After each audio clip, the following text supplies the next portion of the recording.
Hello, everyone. Welcome to another broadcast of the American Rishi Mahjong League. Today, I'm here with Stanley. Oh my god, I'm just tripping today. I'm here with Daniel, and the gong did occur, and we'll be pulling that up real quick. Yeah, it's looking to be a very interesting conclusion to what might be the championship match for the A1 division, with, of course, Matthew, who's leading the way, paved the way with the third game of the series, up a huge first place to climb ahead. Just needs to stave off the other three players and maintain the lead all the way to the finish line. Lucas, Korak, and Shu are following behind. And depending on the results of this game, we'll have an exciting follow-up matchup where Peter will have his chance in 2 games to try to catch the leaders. And of course, Matthew trying to pick up as many points as he can before that series. So Korak, Arthur will be the first dealer. It'll be Shu on our right, Matthew across the table, and Lucas on the left. Yep, and while Daniel just saved me from stumbling on all my words, Korak here has actually built a really nice hand already. It's just Richie Pinfu. I mean, he's gonna reach you this for sure, because that's Korak, so...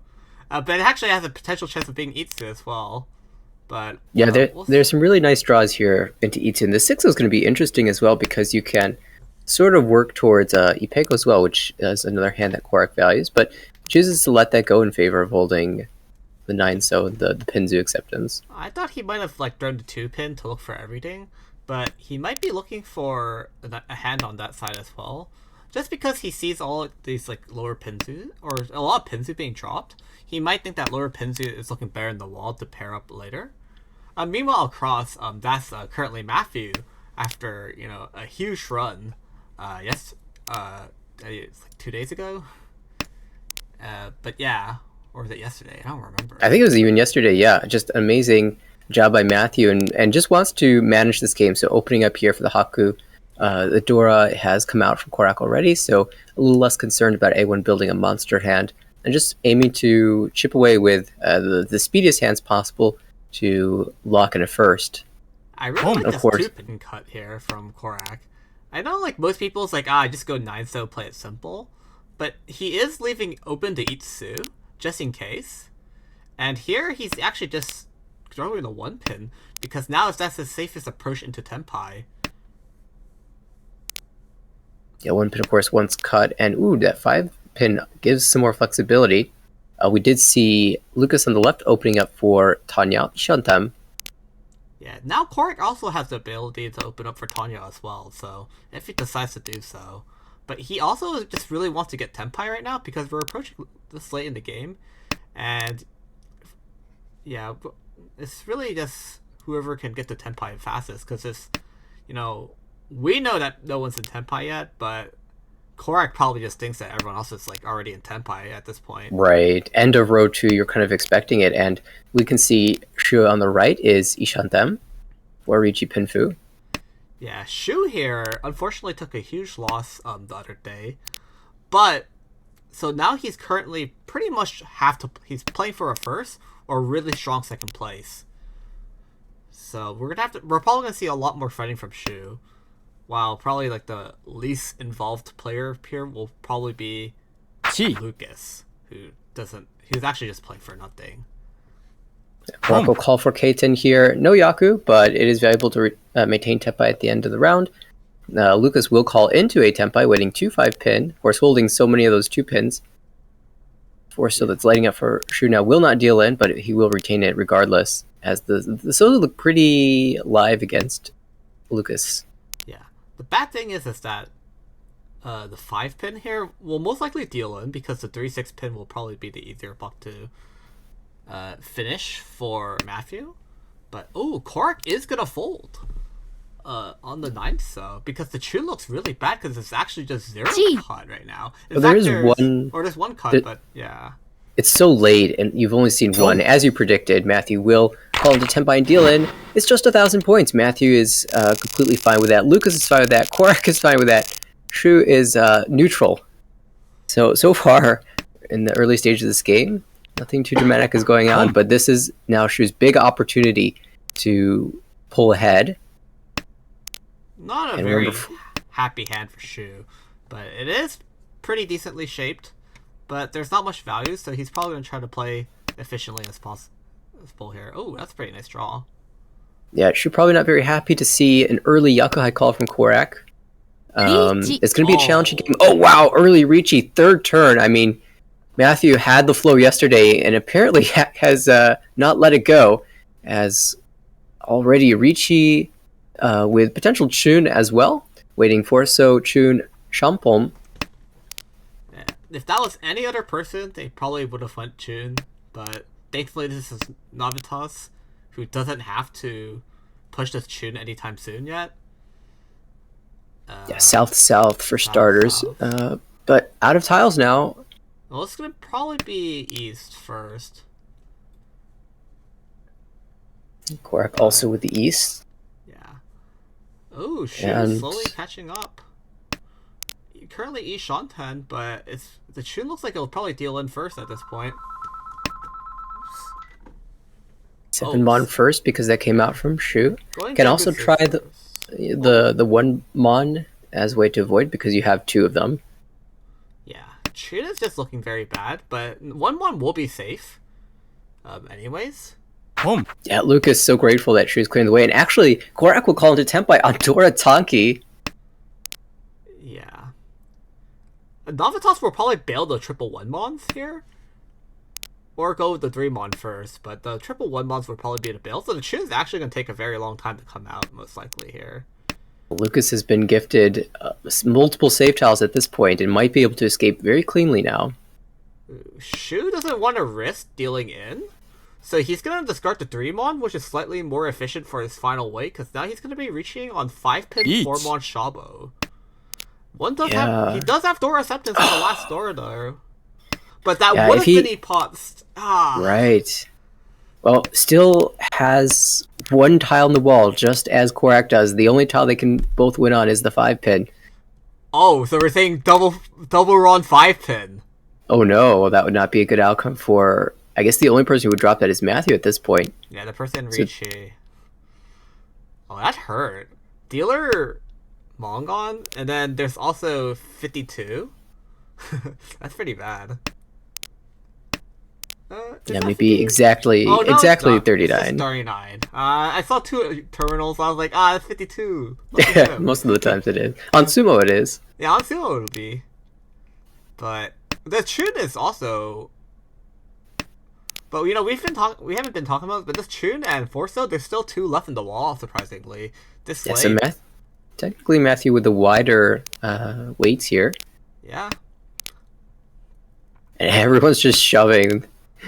Oh no! Cormac might just fold here because there's no reason for him to push this Chun. So he's probably gonna fold from this angle because there's no reason for him to push Chun or 5-pin here. So yeah, nice read. That is a good fold. And Lucas tries the 5-pin, so that one's not coming out. It might just be. Oh, Haite? Nah. Yukyoku.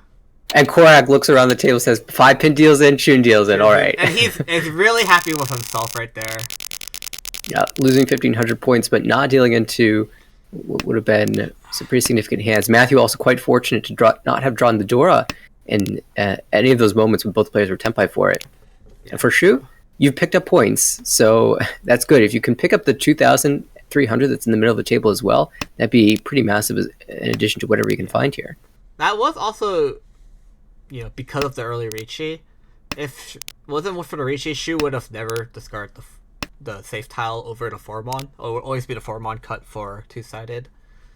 But, he did respect the Ricci, so it's just somewhat unfortunate, but it is what happens. But currently, a Shu here with a somewhat slow hand here. It's not gonna be easy to improve the shapes. Because while the value is there, the potential is quite limited in terms of speed. Yeah, Penchon. Very awkward. And at some point, he might consider just opening up for Junchan at this point. Perhaps if a 1-pin comes out, 9-pin, you can cut away the 2-mon pair and play for Junchan. Yep, so... Ooh, that's a nice Tsumo fill for Korak on the left. He's currently, I believe, headless E-Shot. Oh, no, he has a head, technically, on the 7, so he's technically E-Shanten for Rishi Pin Fudora. With potential Sanshoku. Absolutely. Ew. So I know Korak will not like cutting 5-6 so here, but that is also an option that he can take. No, he likes the headless. Of course, he's gonna take the headless, especially since you have Sanshoku Takame in this scenario, while you're discarding the Sanshoku and the others. And it's not bad for Korak to just call the 5-pin for confirmed Sanshoku Dora 1, especially with the sticks in the middle of the table. Yeah, meanwhile, Shu here trying to go Sanshoku Junchan here for 3,900. Yeah, we'll need to find a 9-pin that's twice cut, but there are 2 in the wall, and he's already got the other upper blocks in the Monzu and Sozu, so... Yeah, he's the last 1-pin, technically, and the last... if you're going for max value, yes. Well, yeah, if you want to go max value. Oh, he is going to get it, and he's obviously going to put the 2-pin here. Right, going to take the 1-4. Yeah, winning on the last 1-pin for 5,800 instead of 2,900. So, and because he didn't cheat a 4-pin, 1-pin looks very good here. But Korak will be upgrade to Tanya, I believe. With this, might go 2-mon, 3-mon here for the 3-sided shape. Which, Tanya likes the Tanya. You want to upgrade Tanya here because if you Dama this hand, it becomes really good. And you have a lot of more call options still. And as set as the 4-pin for Shu would be, I think he would take the roll. Just again, repeating his dealer, grabbing the sticks in the middle, all very valuable. I think Korak here will now cut 2 so 3, 2 so 4 so. Oh wow. Oh, he's respecting the Junchan Shanta. I was like, what is this 3 so cut? But it's also Dora, by the way. But I thought he'd go 4 so 2 so. If you get what I mean. Mm-hmm. Yeah. Just hold the pair. Ton twice cut. Ton twice cut, but it could also be Tonki. Well, since he already cut 2, there's really no reason to hold 3. And because of this, Matthew is gonna take 1 on here for Tanya Dora 2. Yeah, it had slowly working its way to Tanya. I think he had to drop a whole upper pair of the Sozu in order to get there, but managed to complete it and fill the Kanchan. And that's Lucas in 4th place, but Lucas is okay with this. He can take a 4th place. Wow, already a nice start by Matthew. Already just filling the penchant in with his currently his championship flow, because if he fills to like 5 sin next like 2 draws, I'm gonna get super mad now. Just fill the perfect tile. Meanwhile on the right, Lucas or Navitas also has a decent good hand. Anko of Naisos and Hatsu. He's not gonna con this for sure. Not yet. We can work towards simply Chanta. Because you have Chanta.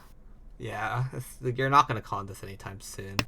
Also, you could just play 8-9, like 7-8. Yeah, we've got Korak making moves across the way for Chinitsu, and on the left, Shu working towards a really nice Richi with Dora. Could be Pinshu as well. Yeah, I believe the cut will probably be Naimon to Sakura ahead. But I was surprised it's not a 7. I guess you can keep the 7 so, because if you draw another Dora, you can play Ipeko shape-ish here. Matthew didn't draw the 5 so, but instead drew geometry shapes around both the 4 and the 6. Which is quite unideal, actually. But since you're playing overlapping, but you also didn't want to play the Ipeko shape either. Quark will pull 1 mon and 9 mon for his open Chinra. Open Churen. Churen? Of course, open Churen. He's this thing an 8 and a 6, you know what I mean? Right? Oh, he's gonna drop the 1-pin pair. And because of that, that's gonna result in not being Ishanten for Chanta, but he has down throw the door indicator, but probably will just push it either way. That pull happened so quickly. It was like I almost felt like when I'm just like clicking on the screen randomly and a call Oh, comes up. that's Senpai. We'll probably just cut the 9. We'll not be calling this. And this is Takame Chanta on the 7th, so. Yeah, currently can win on either of these Oh, but tiles he with the drew the Hatsu. Dora. But we'll just cut it. Yeah, it's safe from Korak. You're a little concerned it deals into Matthew, though, but Lucas doesn't care. Wants values the wider Tsumo. weight here. Oh, but but the Tsumo does get the 8 and the 6 open Churen. He actually got the Open Churen. He actually got it. Is there like an Open Churen award? I guess Korak's probably the first. I can't remember. I've broadcast a lot of games. I can't remember ever seeing Open Churen before in any of the Armor games before. But we'll have to go into the logbooks for this one and see if we've seen it before. Could be the first Open Churen in Armor history.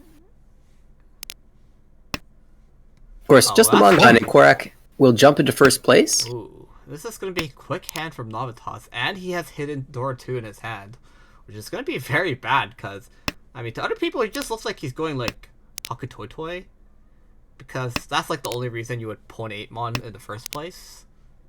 Or that's, like, the usual assumption. Oh! Shu's going Kokushi, he's going to drop the Dora pawn, and now everyone's just like, you know? Yeah, I was wondering if Korak was going to drop it soon because, you know, I've seen Lucas do this before, like 8-mon, you know, just some Tenpai. Now tile, Tenpai on the 7, and follow up by a quick Yakuhai as well. And in that situation, you also had Dora pair. It's very common to open when you like this aggressively when you have the Dora pair. So I was wondering if Korak would drop it out. I did not realize Shu was aiming for Kokushi, and now that Lucas is showing, you know, not just Mangan, but probably Tenpai as dealer. Shu is off of this, and good thing too, because he drew the deal-in tile. In fact, everyone has drawn the deal-in tile.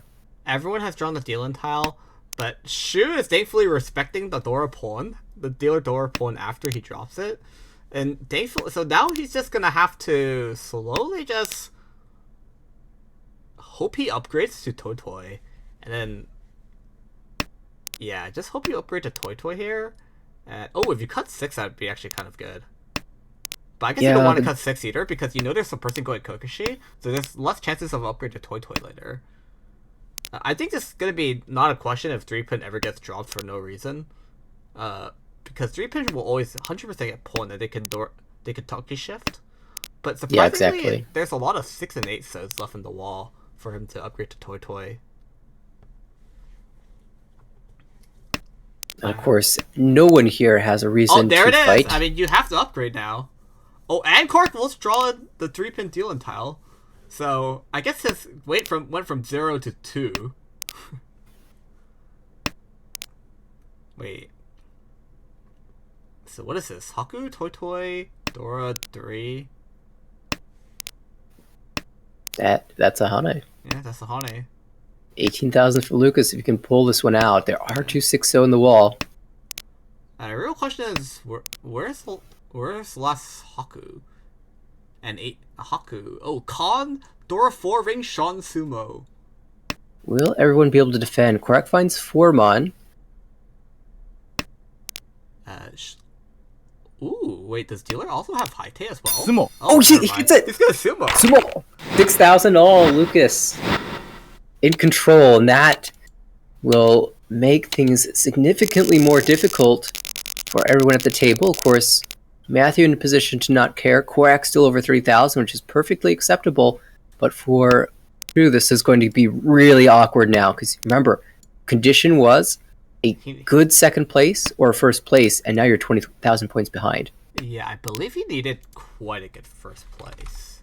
I can do the math right now. See, it's 101.3 minus 14.2. 87.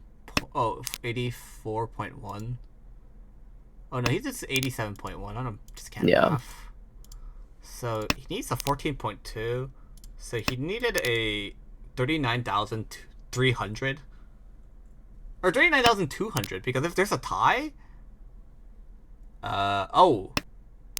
he needs 39,300. That's his current target goal. Well, it's not impossible because he still has a dealership left. That's right. Yeah, I mean, it definitely becomes more challenging, but not out of it yet. We're still in East 4. It's still almost, it's less than halfway through this game. Yeah, Matthew already tempai Dora Tanki with a G-Toy. Yeah. Kind of surprised it's not a Reichi, to be fair. But honestly, I don't even think Matthew will take this Dora Tanki. He might shift to something else. I don't think that's possible. Because Matthew doesn't really need points, right? He just needs to win the game. Oh, hang on a second. We have a dealer Riichi Dora 1 waiting on 7 pin. There are 3 held around the table, so only 1 left in the wall. Oh. No, but he's just going to respect the dealer Riichi and just fold it out instead. Oh, what if he's upgrading to Tanya too? For your Draw 5 mon, that would be something. There are 5 mon in the wall. Yeah, 5 mon, and then you get Tanya on top of it. Yeah, unfortunately, the Dora is just gone, and Korak is out, so those will never come out. Question is, will Shu be able to fight? I mean, he is Ishantem. He is Ishantem. He will need Dora, but... Or he wants Dora, at least. Right, not gonna get it, though. Yeah. Depends, cuz... I mean, I think if Shu draws 4, so he'll slam a Reichi. Well, definitely, because you want to punish the Dora drop. Oh, but he's just gonna fold it instead. Said this is not the time to fight. Which is respectful, because he doesn't even have Dora yet, so he doesn't even know what the value of this hand is. The wall says, no fight. No fight. So the 5 still will come out, so back to Ishantem. And if you draw 1 pin, you can jam a 2-so. Yeah, if you draw another 1 pin, you can drop 2. Oh, no. The fold. The fold punish. Well, to be fair, he can't get the Dora in this situation. We know. We have the clairvoyant vision. And from his Shu's vision, he doesn't know where the Dora is, so he's kind of just doing whatever.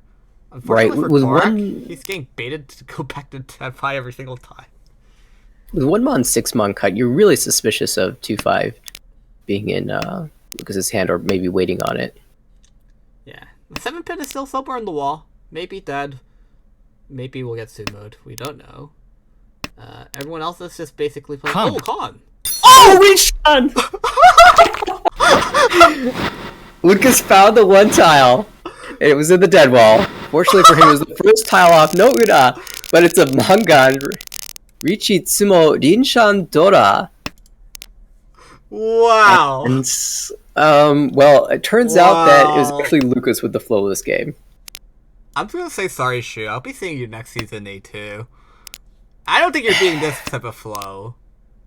Somehow needs to snipe it away from Lucas. Wow, Khan into finding the last 7 pin dead-walled. And Lucas, with another great high-pie here, could be Tanya, could be 567 Santriku, there's a Dora in hand. Now that was criminal. Like, he's just like, oh, I'm just gonna randomly hit my fucking ring Sean. It's currently 2 Shanta now with potential Pinfu, Riichi Pinfudora. Meanwhile, Clark on the other side, he has Uncle of East and 1 Dora, potential Honitsu as well. And we start in the East round, so he can't just go for a quick one if he wants to. He's clearly pivoting toward, or wants to go Honitsu, but it's gonna be very hard for him to get any type of Sozu in this hand from Lucas. Yeah, middle Sozu in particular, not very live, but he can pull in lower tiles as well as honor tiles. True is Tenpai now. I don't think he wants this Riichi, so yeah, we'll just drop the 5 away and hope for some type of Santriku upgrade or Tanya upgrade. Oh, this is a fine upgrade. I have this Riichi. It's okay, but if Shu was really looking for points, he could Dama and just hope for something a little bit better. Because he does have Santriku draws and Tanya draws. It's very normal to Riichi this, though. Yeah, but... Riichi Pinfudora. Yeah, I think you kind of have to Riichi this. You have to apply pressure on the table, especially with a 3-mon pawn. You can't Korak did call into Tenpai there. Yeah, it's going to result in Korak folding, so... It's already a pretty good Riichi in my book if you have to call someone to fold here. And Lucas is probably going to fold here too, so... I don't think if you... Oh, oops, I guess you would have... 8-pin. Well, Lucas is now working towards Chitoi Tanyao Dora too. Yeah, Chitoi Tanyao Dora too. There's 2 left these 3-pins, so it's not like impossible. I think Shu just needs to reach you here anyways, because he just needs points. The end point. Like he just needs points right now. Yeah, and results-based analysis is saying that he hasn't drawn any of his upgrade tiles, so good Ricci. Yeah. And actually hard to say because I don't know if the 8-pin gets pawned. Yeah, if good this point. is no Ricci. But I mean, seeing people, I've seen like someone fold their triple Onko East is pretty nice. So, Navi actually might push Flormon. Oh, Don't. what? Yeah, the Pinzu started to look really cheap. Looking cheap. Well, this is actually really good. Even if this is 3,900, that's actually direct off first place. Yeah, and Shu needs that first place. It was the correct person to hit. Really unfortunate you missed on Uda there, but you'll take whatever you can get. And now we move to the South rounds. Korak back in the dealer's seat. Saipai looks a little bit on the weak side. Yeah, it looks a bit sus, but it has a potential 789 Sanshoku is my first reaction. On the right, though, Shu's hand looks much better. Yeah. 789 from Korak, like I said. Oh! So, across, this is an Onko of 1-pin. And that's kind of just it. With really nice shapes overall, but... Yeah, maybe a Junchan Chanta possibilities, especially with the Haku being the Dora. You can easily Taki on that for Chanta later. Yeah, but there's 3-1 cut. Oh, is Shu just Tenpai here? Oh no, he's Ishan. Ishan. Really nice Ishanten here. Yeah, I mean, potential Tanya Pinhu Sanshoku... Tanya Pinhu Ipeko. Well, that's the last one, so... And that's not gonna get cheated, so this 2-3 is basically a Conchon now. Or a Penchon, since it's not a middle. Yeah, Matthew might just choose to drop away from that in the future, especially if he draws around this 3-mon instead. Yeah, pretty much. Korak has been 2 Shanten, like, forever on this, Ipek, or for this, like, Sanshoku. He hasn't filled a single 789, and, might just give this up, and pivot towards a Chinitsu? Chinitsu is viable. I'm pretty sure he will, because it's not like your weights were that much better on the other sides. It was quite depressing on the other side, too. And, yeah, if this 1-pin ever comes out... oops. Oh, well, that's... I guess we didn't care anyways. I just continue to plan. It's Tenpai. Each. Yeah, just takes it. He just takes All right. Ricci Nomi waiting on the 8-pin. 2 in the wall. 2 in the wall, 2 across. So the bad thing for Korak is that if Shu decides to chase here... He'll chase. Yeet. 100%. 100%. Slams the Ricci. Similar weight, but slightly wider. 5-8-pin for Ricci. Tanya Pinhu Ipeko. It's a Mongon. And the thing is, Korak cannot con this 5-pin. So if he draws it, he's dealing in. Yeah, that's a really good point. It looks like, hey, you got 4 of them, you can con, but that 5, one of those 5 pins is used in this 5-6-7 block, and the other 2 are the pairs, so definitely cannot con. Unfortunately, change its shape, so yeah, you can't con this. That's quite unfortunate. Doris, scary toss there against somebody who you know needs points. Ooh, this is quite weird because there's 2 8-pins still left in the wall. Yeah, 3 tiles completely live. 7 pins, a little bit of a question mark. 5-mon doesn't look very safe either. Yeah, holding your breath on all of these discards, but it's passing through so far. Yeah, because Shu has a guaranteed bonk on here, so this is like he really wants to win this because this. Oh, absolutely! This is like your comeback hand, like half comeback hand. Yeah, this is 1/2 of the comeback right here, especially if you can hit it. Oh, nice! It's 5 Han. 1 Uda would make it Hanemon. And he hits! That's huge for Shu. That's huge. And also, Korak now needs to be a little bit concerned here. Down at 19,000 points in 3rd. Yeah. let's just note that Shu's. I'm gonna put this in the chat so I forget. Shu needs a second, a first, or a 39,300 second. So it's Shu's condition, or take a first. And right. Then, first, we can now do like Korak's comeback. While Shu probably just wins this really quick hand anyways. It is gonna be south with. Yeah, I don't know. It's actually the south, huh? Yeah, keep in mind Matthew also looking kind of expensive here with a couple potential honor calls and a pair of Dora. Could turn into Honitsu. Could just be Yakuhai Dora 2, 3. Yeah. It's very flexible because it looks like Yakuhai Dora 2.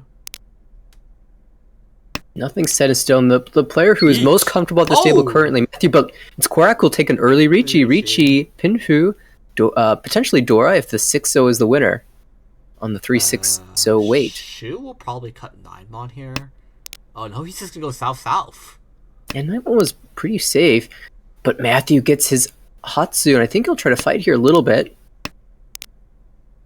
Would have been a little nice upgrade if he waited one turn, because he would have had, I believe. Oh wait, never mind. That's a 2, 3, 4, 4, 5. Yeah, it's like an Etotsu shift if you want it. Yeah, no, you don't want the shift. You want the points. It's gonna be Tenpai now. It's gonna be North 6-0 Shabo. The North is quite sus. Because on a normal hand, that's like the first tile that comes out. But draws the 3 so instead. That's the cheap side. Ricci Pinfu will check Uda again. And that's pretty big for Korak and staving off a 4th place here, hitting Matthew directly. Again, Matthew has points to spare, but doesn't want to really lose too much, doesn't want to give Peter any hope. Actually, Korak's condition is quite complicated, so I'm not going to bother calculating this until this actually matters. But technically, he needs to be above. Currently, the cut line's at Shu. But if Shu promotes above Minko, the cut line's at Minko. So it's going to be very hard to calculate. Shu is currently 4,000 points. Or not 4,000. It's like roughly 30 something. Away from the way we can think about it is that Korak needs to stay ahead of Minko, which is 20.4 points. Yeah, so you do all your math on that. Shu needs a 3,900, so if we do, we should just probably base it off Minko at this point. Yeah. I believe Korak is 66.7, so it's 20.4. So he cannot take a 4th, basically. He is not allowed to take a 4th from this point. Place, just points, just in general. Unless he took like a 28,000 4th, then I don't know how Navi lost all his points. Yeah. I mean, the other situation is like Korak can take a 4th if Shu also takes a negative score. Yeah. Well, that's kind of hard. That's kind of hard, bro. Right. It is difficult. So it'll come down to a big part of it is going to be this dealership for Matthew. Can Matthew pick up points? And he's got a pretty reasonable hand here. Matthew, though, technically also just does not care. Oh, it's going to be a Dora point from Shu. That's exactly what he needs to make his comeback, to stave off the motion. You know, I never thought I'd see Shu from, like, 16 or 18,000 points to, like, 35,000. But, look where he is right now. Dora yeah, I mean... Pon. 2 back-to-back gorgeous hands and maybe a 3rd to follow. Ooh, that's interesting. Interesting. It's gonna probably be. It's probably gonna be a 9-so. I don't think you actually ever cut the other ones. If we had gone with the 8-pin instead of the 2-mon, I think I would have cut the 6-pin there and retained the 9s.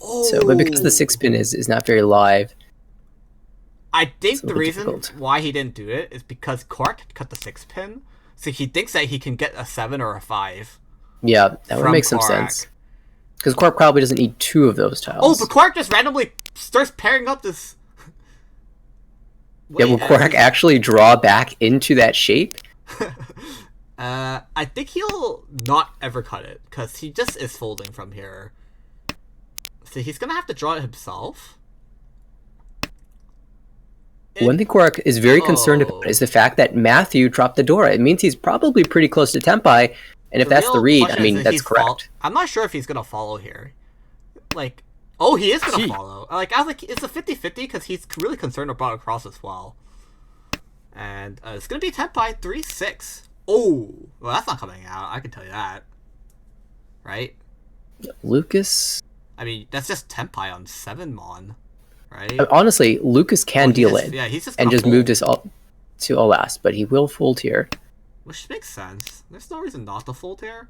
And it doesn't even matter if Shu doesn't win here. He needs to just Right. get 3,000. He wants 3,000 points of Tenpai. But he currently has 2 6-mons left in the wall. Gee. So, oh, it's gonna be a Tenpai call. Tenpai on 7 Mon. There's 2 left in the wall. One left. Oh, Lucas sorry, is one of them. left. Yeah, one 7 on 2 6. Oh, sorry, call that 0.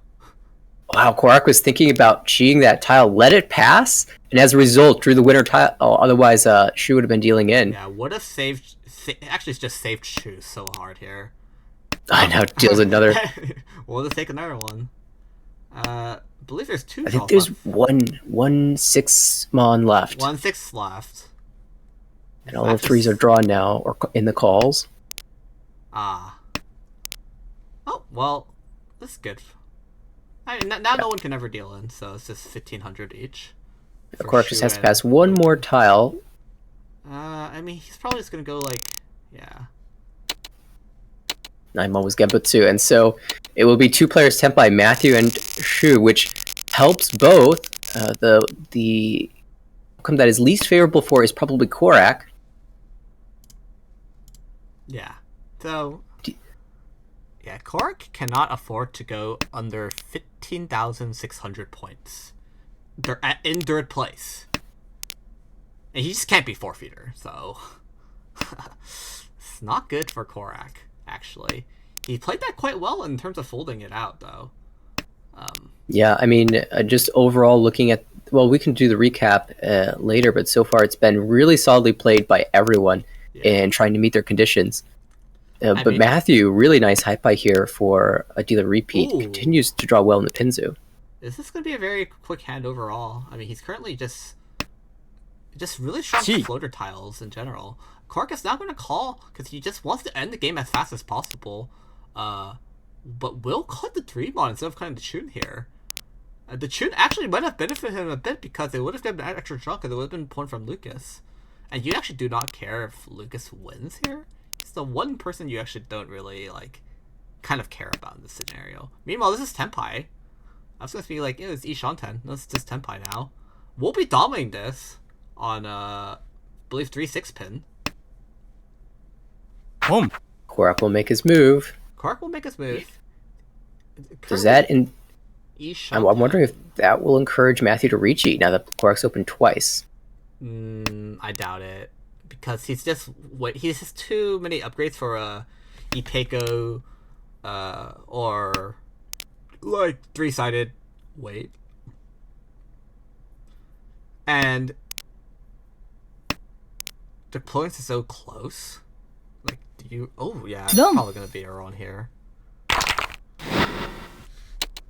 It's pretty negative EV to Richi here from this next Shack book. Well, look at the scores now. They're tied. They're tied, and now this is not looking good because someone is looking like a Uncle of Dora in their hand. Or not Uncle of Dora, Uncle of South with Floater Dora. Looking at everyone else's hands, this should be able to one cleaning up shop very quickly. Even though people's hands look great. It's just, wait, sorry, double reach! Well, I'm like, wait. Ellen looked a very good hand, and I just yapped it, and I'm just slowly counting inside. I'm like, huh. And I wonder if the double reach is even ideal here because there's a lot of chances, draw Dora or build towards Itsu or repeating for a better weight. But I mean, it's hard to argue against just hitting the button and applying pressure to the table. We've already seen that this table wants to avoid dealing in this type of situation. Yeah. So maybe just hitting the button and putting the pressure on early is the absolute correct move. But the thing is that or Shu just needs to win points right now. He doesn't actually care about more value. He just cares about getting points now. Like, because if he just like even if everyone just takes no 10 here, he just goes 36 or 39-4, and then he's made his condition. Because his condition is 39-3. Picking up the Ryukoku payments, if everyone folds, is actually just enough for him. And the thing is that Korak can fight here a little bit. Let's see pass. Oh! It's almost the last 5 so. Richie, double Richie's, this is Mongon now, I think. Maybe? I tried. This is Ura. I tried. I'm sorry, shit, I tried. But that puts him in first place, and because Matthew was dealer, he eats the Oyakaburi, and now Korak is in third place by 1,000 points. Just needs to shut down this game with a win. Yeah, Korak just needs to win the game now, or win a hand, because he also cannot afford to take a dealer Paimon or dealer Mongon Tsumo. Will also just screw him up pretty hard. Lucas says the dealer is fine with just having the game end here. I'm sure. Korak in the south seat. Yeah, it's awkward to play this because you want to win the hand, but at the same time you cannot deal in. Yeah, but period. So also has a really nice hand. To be fair, he has potential Sanshoku or Dora Septons. Like, it's just so nice. His hand is just so nice to play. It's very hard to say. I believe if Matthew wins 1,000 here, Korak is just demoting. I don't know, because they split the Uma, right? They split Uma, so he's just done. Because he loses 5 extra points, so his condition would actually be 20,000. Yeah, it'd be like minus 22. It'd be 20,600 instead. Yeah, of that 15, would actually instead happen. of 15,600. Yeah, so Matthew cannot win 1,000 points here, for Korak. He also cannot have the dealer afford to win something big, Tsumo, because he's also done. And just Tenpai payments in general are also just make him really sad too. Right. Well, but Korak is actually really close to winning this hand. Just Ishanten for Itsu Dora 1. And it's a callable hand as well. Yeah, he does not care. He will open this hand for sure. Oh, absolutely. He wishes the 7 came out from Lucas instead of from Shu. Shu, who's, again, his win condition is 39, so he's okay with even a Mongon Sumo from anyone else. Might not try to fight too terribly hard he's here. Actually not. It's 39,300. Right. So he cannot afford for Lucas. He actually just cannot afford to lose this hand either. So I think everyone cannot afford to lose. Like, he's Tenpai! Dama. The very rare Korak Dama. Wait, if Shu deals in here, he's gonna just be so done. It's Mongon. Yeah, he's just done. Oh no! It's Matthew! Right. Matthew drops away. Sakigiri the 3 so first. It's the Sanzo that comes out, and Korak will take the 3rd place here. And Shu will take the 1st and avoid demotion. What a finish. Shu was a couple tiles away from discarding the 6-0 himself and dealing it, but instead it will be the victory for Shu. Plus 27 will move him up in the standings once it updates ahead of Minko for sure, and Alex as well, I believe. So very safe is Shu. And there we go. Ahead of Korak even. Yeah. Lucas with this comfortable 2nd place will guarantee safety at positive 1.5.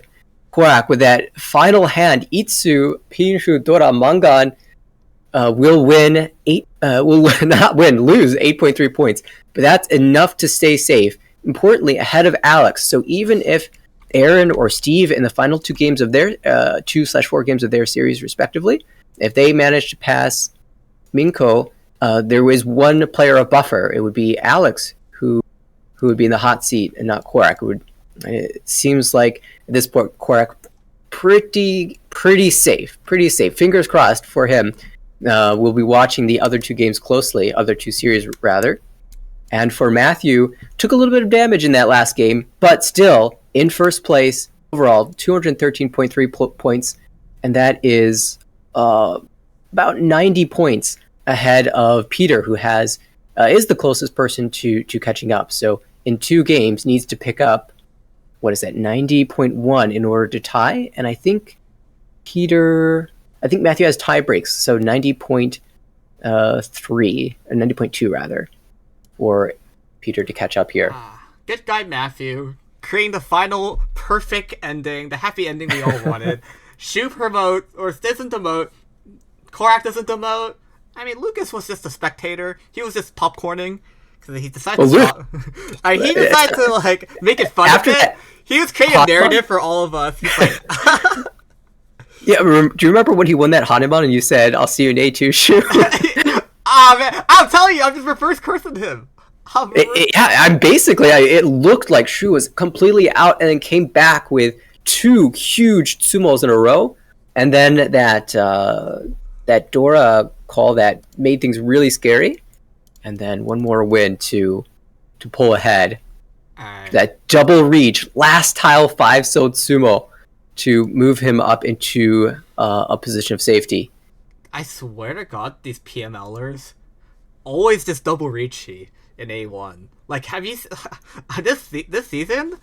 This Simon guy double reaching twice in one Hanchan, and like, I swear, I don't know. I just feel like PMLers are just have the double reachy buff in the crucial moments.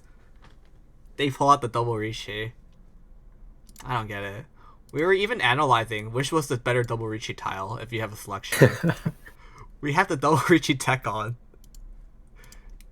I need to learn that skill. Looks like both Lucas and Korak in the chat. Yeah. Still thinking about that game. Yeah, actually very well played by everyone. I actually do not think there are like decisions you can like maybe argue about, but there's nothing that's like we could just say was like wrong, or we were like there was nothing we can just say was just a bad play ever. Like every decision made quite good sense, and you know I'd actually like probably throughout all the players, Korak probably played very well, like insanely well considering how many hands he avoided dealing into. And how many decisions he made that actually just benefited him. Like, so although he took a third there. I mean, I think he played insanely well for like what he was given with. And just to note, it was not just avoiding deal-in in sort of the sense that I do, which is, I'm feeling like I'm a little bit behind here. Let's just fold. No, it was actively fighting for the hand and only folding when he drew the deal-in tile itself. It's almost like he could see the weights and decided, you know what, now's the time to fold. Just thinking back to that Chun draw where he was pushing his Dora Tonki up until the point where the Chun became dangerous to deal in. The Dora, of course, was dangerous to deal in. Decided to fold out there. That ended up being a very crucial moment in the match, as well as a couple other situations later where he defended well. And in the end, finished this game with 0 deal-ins. And even won a Mungan Chinitsu, the open Churen that usually you'd expect to do pretty well in a game where you never deal in and win a Mungan. But in the end, it was the Hanuman by Lucas, followed by the dealer Hanuman, followed by dealer Mungan by Lucas. Ended up not being good enough because Shu came back with Hanuman of his own, a direct win, 3 Han hand, and then that huge double reach Tsumo to barely eke it out just before all last. Yep, and overall, I mean, congrats for Matthew for... I'm not going to curse you too hard, but I mean, this is a pretty impressive score of 213, and probably feeling pretty good about themselves. There's only 2 people who can technically catch up. It's just Peter, trying to get 90-ish points in 2 games, and my co-commentator here, Nathaniel, who, you know, if he wants to decide to get mad and win 150 points in 4 games, I mean, here's, you know, to be the only person to win 2 ARML A1 championships. Well, maybe in a single calendar year. It's actually Kenyon who's managed to accomplish that feat. Won last year and then has won this year as well. Oh, yeah. So she will be in the championship game a second time. But if things stay the same, that means the championship table for the end of this year is going to be Kenyon, me, Lucas, and Matthew. Yep, so it's doable for Peter, and, you know, there's a lot of excitement, but we do have more games coming up in 10-ish minutes, and we will probably take a small break. Because we were just I'm just too excited, and Well, we need to we need chill a little bit after the chill a excitement of bit. that game. So we But will be back soon. After I get my OBS working. Or here it is. So we'll see you in a few.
Welcome back, everybody. And our following games are about to start very soon, in a few minutes or in a few seconds.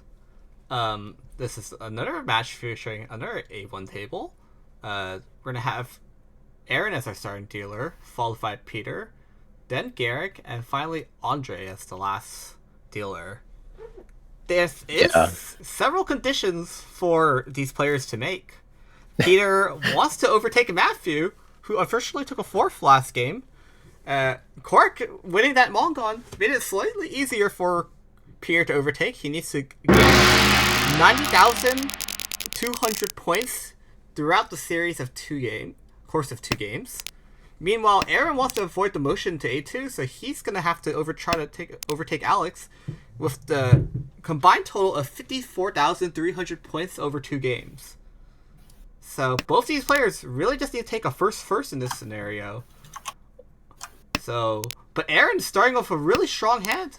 Already has very nice shapes for his probably early Ricci. This is a really interesting series given what just happened. And if you're a fan of comeback conditions, I'm sure we'll see no shortage of those in this match. For Garrick and Andre, the other 2 players at this table, they're sitting at the middle of the table and just want to not lose too many points. And of course, if you can finish with any sort of positive result, that'll be quite strong for both of those players. And just looking at Peter and Aaron's hand, comparing the two, they're both pretty close. Maybe Aaron's got the slight advantage as the dealer, and Aaron's the type of player that can just start running away with games, like battle ball style, win a hand, and let that momentum keep accumulating until you're dominating. It's very hard to get a first place that's more than 35,000 plus 35. So plus 50, an average of 50 points, or plus 25 is for both games is good enough for Aaron. For Peter, getting an average of 50 per game or like 45 per game in order to overtake Matthew is going to be quite a challenge. But we've seen some crazy stuff happen recently, especially in A1 games. So really looking forward to see what goes down here. Yeah, Peter currently Ishan 10 right now, and Aaron is also Ishan 10. So we're gonna see who gets there faster. I do favor Aaron's hand though, because Aaron's, because there's so many more upgrades. But Peter has a very easy hand to play overall.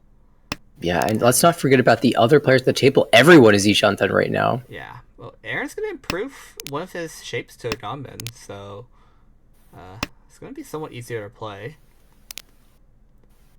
And Aaron can technically still upgrade to a Pinfu somehow. Oh, that's gonna be regret. I guess you don't really regret. Each. Oh, it's gonna be. I think Aaron chases here.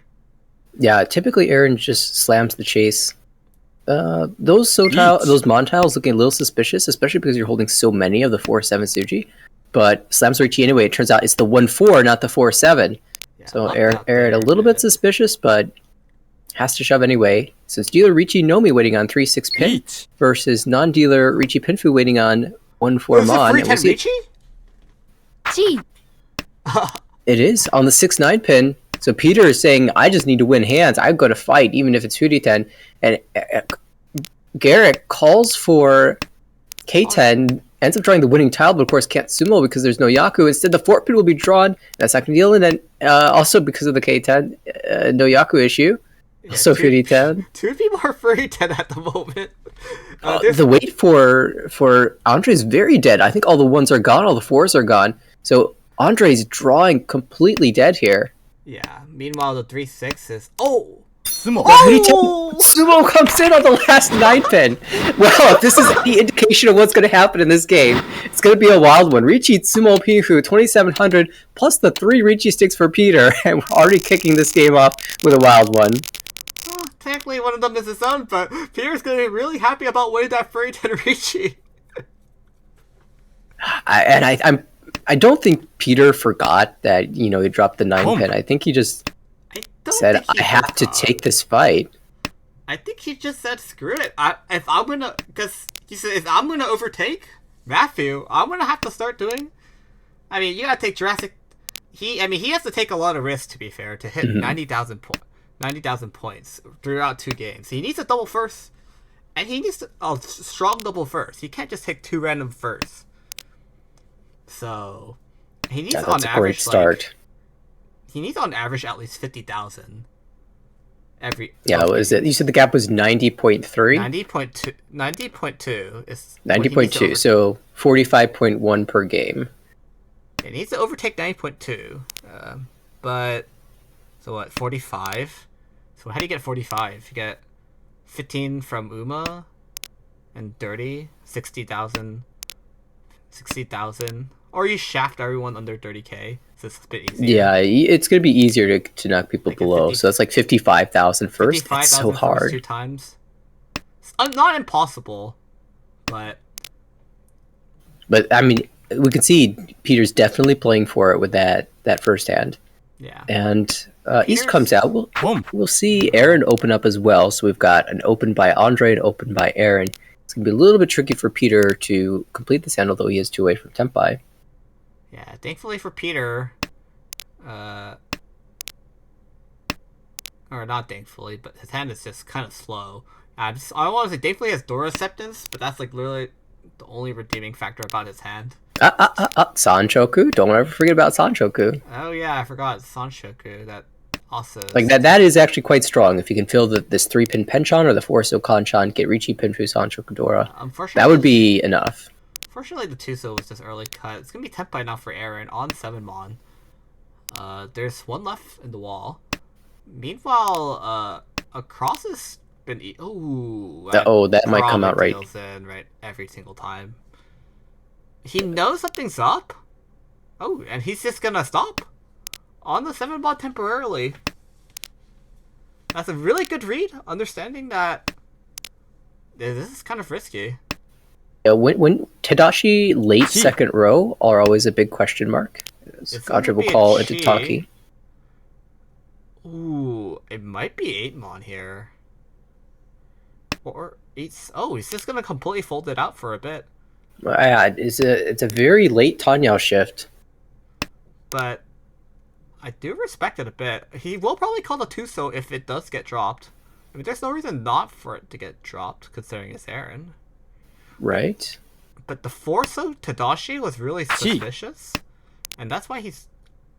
Ooh. I think Garrick will just, cut the 1 here and slowly play it safely.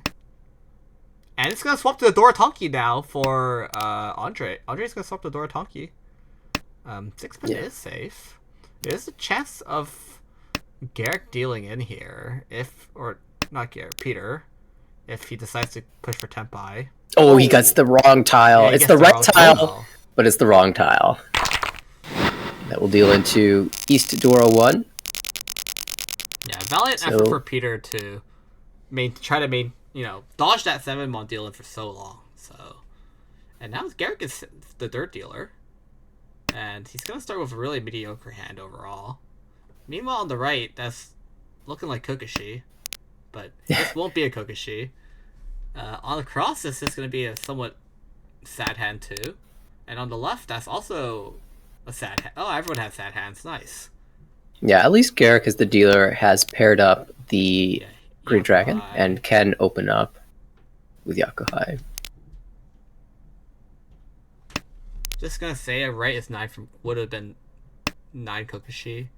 It's just a perfect amount if they really wanted to have fun. And I mean, Andre doesn't have too much more to aim for here, so maybe having fun is the goal. Should be, it should be the pawn. Well, I mean, he probably just knew the Hatsu's. Oh wait, no, he has the Hatsu.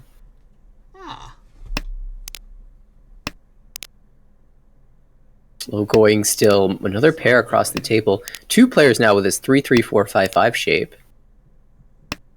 Need to fill that Ipeko draw. Yeah, everyone just actually overpaired in general. So funny enough, Garrick actually just might be the one first, just simply because he also can play Horitsu maybe if it somehow just gets there naturally. It's not impossible for him to end up turning his hand into Honitsu, just considering how bad the 2-4-6 shape is right now. Yeah, interesting. Aaron going with the 5-pin is more of a cheat toy committal here. You can still hedge everything with the 8-pin cut, and then if you draw into... Yeah, that Oh, 9... well, are you back? Ooh, No. No. If you do draw into, your Peiko shape, you can choose to reach on the Shabo 9-pin 1-mon, although that's starting to look a lot worse now. I think maybe because... see, that decision was made after the 1-mon came out, so both the 9-pin and the 1-mon were once cut. I think Garrett will call this for sure. And he Yeah, is going to go for the all. Honitsu. Yeah, he's going to go for the Honitsu here, which does make sense here. You did drop temporarily away from Tenpai, but the Triso was really not worth it. These are really cheap, right? Yeah, it's really cheap. And since you didn't really have much to play for, it's not that bad.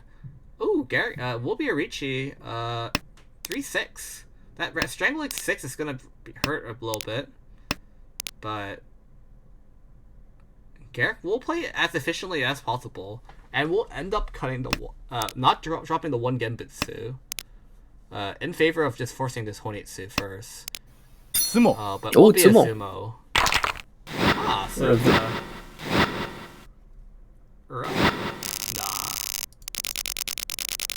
It's Andre picking up some points here, moving into his dealership, and so far, no one's pulled out too far ahead. No Mongon hand just yet. No huge explosions like last game. But overall, Andre's hand is starting kind of slow and bad. Meanwhile, on the right at least, Aaron actually has a pretty decently shaped hand overall, with potential 7-8-9 if somehow it happens upon it. Meanwhile, across, that's a really nice Kutsuki on the 4-5 of characters. And then on the left, it's just an East pair with Dora, so might be just a call and go hand. Yeah, if Garrick's really hunting value, he'll stay closed even if the first East comes out. But in this situation, he doesn't really need to super greed, so can afford to just open up on the East and take a nice fast tempo. Aaron's hand is progressing very quickly, leaving the 5-pin Kutsuki, but he is playing an Anko of 3 sets potentially, depending on what his pair ends up being. But this pair most likely ends up being 8-pin anyways, so it's a very nice hand overall. We'll not leave the 9-pin for Sonshoku ever. I would have liked to see it a little bit longer, but at the same time, it didn't help that much. So, and also Torment Peter is working towards Ipenko. Managed to get the 4 pair and the 5-mon paired up. So technically, Ishanten for Pinhu with Ipenko chance would also be very happy to accept a Dora 6-pin. Yeah, across is probably the easiest hand to play. It's very straightforward too. It's been this late, so Garrick's probably didn't call for Tenpai. 6-9-mon. 3-6 is gone, and there's 1 9 left. Or 2 9s left, sorry. That's Tenpai now. It's not the one you wanted, ideal, but you're gonna take the Ricci. This is really bad because the first how Garrick draws is Dora Suji, and he's gonna hold it out. And Andre's gonna break pots here by chain to 8. Tsumo. But that will cause the Sumo for Peter. Ricci Tsumo? No Uda, so just 2,000 points. Not really the Uda kill he was looking for. Kokushi! This is going to be. Hey! This is so sad to see in your dealership. This is kind of like, deja vu from yesterday. Okay. No. We don't talk about that hand. We don't talk about that hand. I know not everyone is aware. Not everyone is in the channel. We had been hyping up this very exciting A2 matchup that we didn't get the chance to catch last night. The big condition was, can Viet get a guaranteed promotion slot into A1 next season? And his opening hypie was Ishanten for Kokushi. On his second discard, he was Tenpai for Kokushi, and he won Kokushi before his third draw. It was crazy, and for the rest of the game, he chilled very safely in the knowledge that he was promoting to A1 next season. Perhaps we'll get a quick peek at that maybe later. I think But I mean, this one, Aaron decides, you know what? I'm just going to drop all of these, terminal tiles. I'm going to play the standard, and is getting rewarded with the East Onko draw, the pair of Dora. yeah. Can fight for this. He's currently East Shanten right now. We'll probably call for anything because it is at least Gee. 77. 5,800 at least right now. We'll be an Onko 3-mon draw now for Andre. And ooh, oh, that was. Oh, there's potential Honitsu now too. Yeah, this is getting kind of exciting for Aaron. I mean, this would be And this great is hand to Tenpai win. now across for Garrick. He somehow always pulls off the freaking. What is this? So he doesn't choose the one for away. He's going to pick a doesn't different choose the one Taki. for He's choosing the guaranteed Sanshoku. Like, I actually hate how he always gets this Sanshoku Chun shot. we're not there yet. We just need to draw something other than the 6-mon. Yeah, it's Tenpai. Garrick, of course, well known to be the Chanta/Junchan master. Russian Talkie 2 so let's go. You see the 5-so cut, you have to do it. Oh, it's Tenpai now. I think this will stay Dama, most likely. We'll be staying Dama. We'll be 3 6-mon. Oh, good thing Garrick cut that 6-mon earlier. Yeah, you no kidding. Look. Got it out just in time. And 3 3-mons are already gone. So, Oh no, this would be a shift up switch first. with the 9. It's gonna be a shift up first. So there's 2 6, well, 1 6 and 1 3 left. No, 0 3s left. There's only 1 6-mon left. Yeah, Garrick really, really likes the 7-pin. Looks out on the board and sees a bunch of 5s, some 6s. Sees the 5-6 from Aaron, says, I don't think he can use another 7. It's We're gonna gonna be see a Ricci. Good fill on the pen shot. We'll be on pen or con 2 pin with the Suji bait. Yeah, the Chuso with the Tsuji. Chuso that just left Garrick's hand as well. And the Chuso will come over. Oh no. I think Aaron might have wanted Ricci to apply some pressure there at this point. Yeah, I mean, when you don't win the hand with your Dama, then you wonder, well, should I have Ricci'd? Maybe things would have gone differently. But it's hard to handle the hindsight bias of the results for the hand. And in the end, that means that the monster 77 won't win. We are in South right now, so that's not the least for whoever that's in chat. But Peter starting off with a pretty decent hand. Will be the South pair, and it's gonna go quick. Even though Aaron didn't win the last hand, it's not like the game has been going particularly bad for him, because he just needs the first really to get some type of positive points, and then a stronger first later. Because both Peter and Aaron need the double first condition, but I mean Aaron's double first condition is quite easier than this Peter's double first condition. Tenpai on Sanzo, Tenpai and Shaw. Twice cut Shaw. Never mind. Yeah, we're not. Andre just got there so fast. Andre's just, I don't know, man. So it's currently Tanya Ipeko. Probably just waiting to upgrade on something. Out through connector, up through mid. Yeah. I'm wondering what Andre's best reach tile is. How about the east? Let's cut east? Yeah, that's pretty good. Okay. That's... Oh! Okay. What a time. Okay. Aaron rather pulls the 9-pin Genbutsu first, but feels like this east is destined to come out soon. Well, the north comes out first. Can Aaron delay long enough for someone else to fight? No. I think the east just deals in here. Don't. It's gonna be at least Ricci Peiko here. Ricci Peiko Ura. Okay, finally an Ura hit, and this one for Andre, so That's that gonna means be moving really rough. Yeah, and that's Aaron and Garrick who are now in the negative zone with only 2 hands left to play. At least Garrick has a dealership and is in the relatively safe position.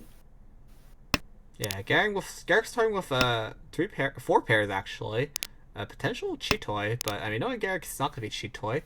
Meanwhile, on the right, that's also 3 pairs on the right. Meanwhile, but with actually more decent shapes to play. Garrick has 4 pairs now, or 5 pairs. Yeah, it's 5 pairs. So looking like a potential Chitoi already.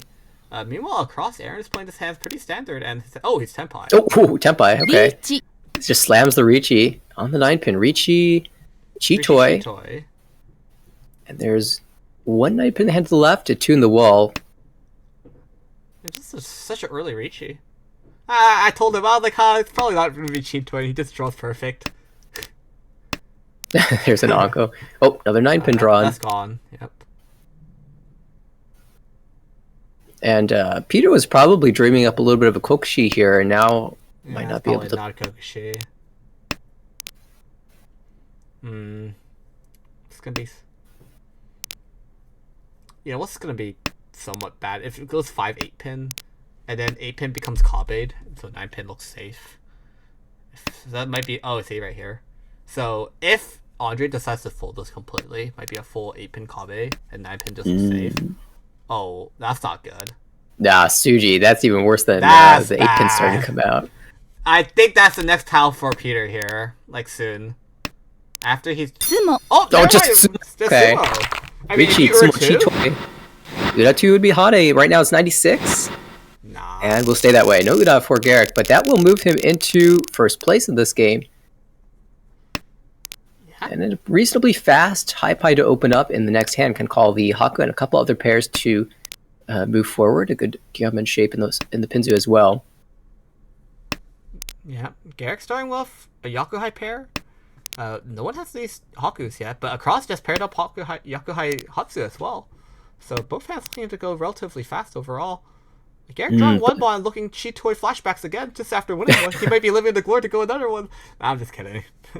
The problem for Aaron is that he can't really open up here for just 1,000. Yeah, he's not allowed to do that right now. But I think he's going with Chitoi of his own. He has to. I guess he's got door 2. Chitoi door 2. I mean, you would take it if you get there. Absolutely, and maybe he can shift to Honitsu as well. Ooh. But Andre fills the Penchon 7 on the right, and what in the Atsusuke Haku here for Garrick here. He's gonna pull in the 1-mon.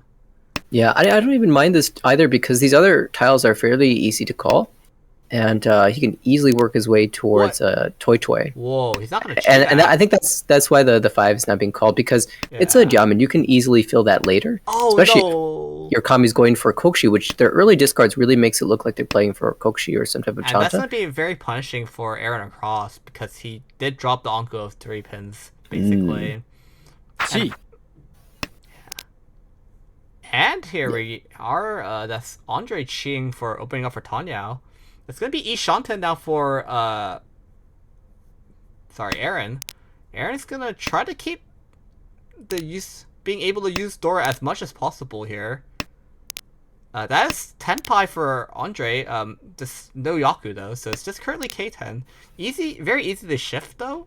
And Garrick's 9-mon is basically gonna come out 100%. Ooh.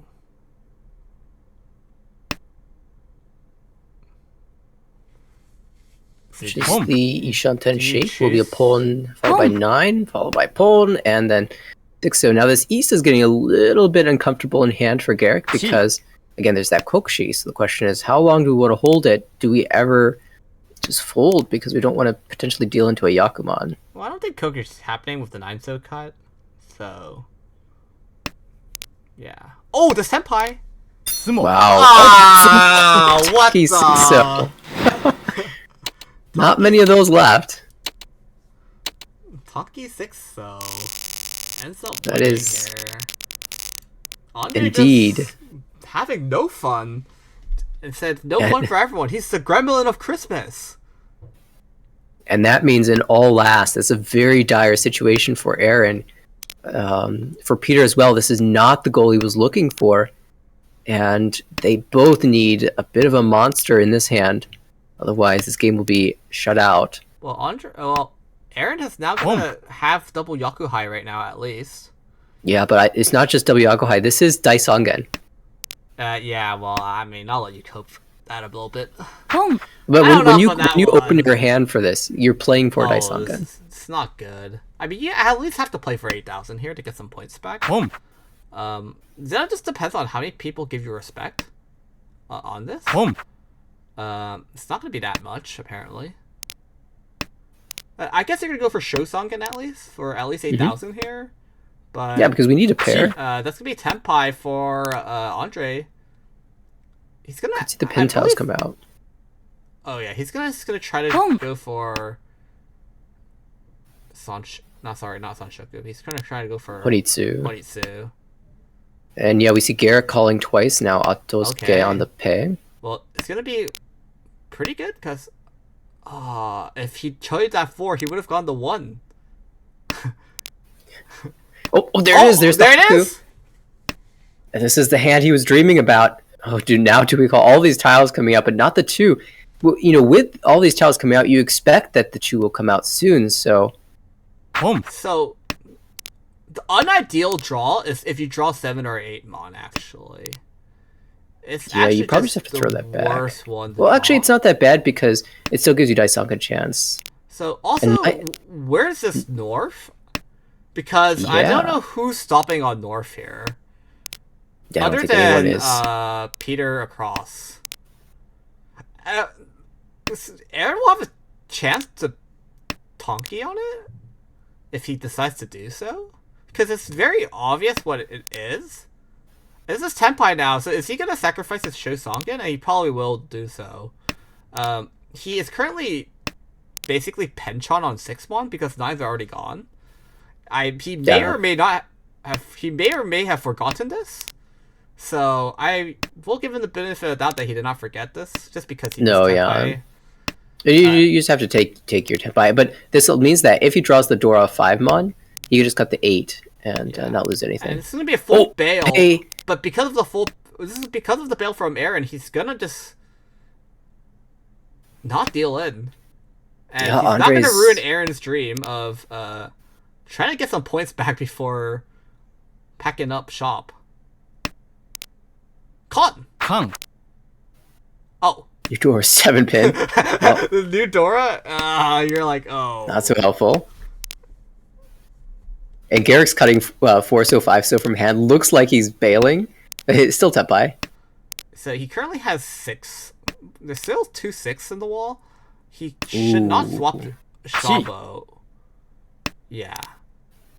Actually, I would have not mind swapping to Shabo here, but... Oh, draws the pay. That's the worst tile. It's because that's going to deal the pay Dora 2. Because Peter wanted K10, Aaron is going to have to deal in here. And Garrick will secure the first place for this game. Garrick, 39,200 first, with plus 24.2. Andre, 11.9. And the 2 people who needed to overtake basically kind of just don't have a chance anymore. Peter minus 6.4 and Aaron minus 29.7. So it was going to be really interesting without that chi when Peter, I think it was Peter who was our dealer at the time, he would have drawn the pay instead. Would have had 1mon, 1mon, 4mon, pay. What do you cut there? It's I think a really tough decision. Probably just fold it out or go east. Well, the problem is those were his only tiles. You can't really fold with the Manzu. And you can't really fold with the pay either, so it would have been a really tricky choice. It turns out the only tile that wouldn't deal in is the 4mon, and that almost certainly is not the tile that comes out. I'm pretty sure he would have dealt the pay into Garrick instead.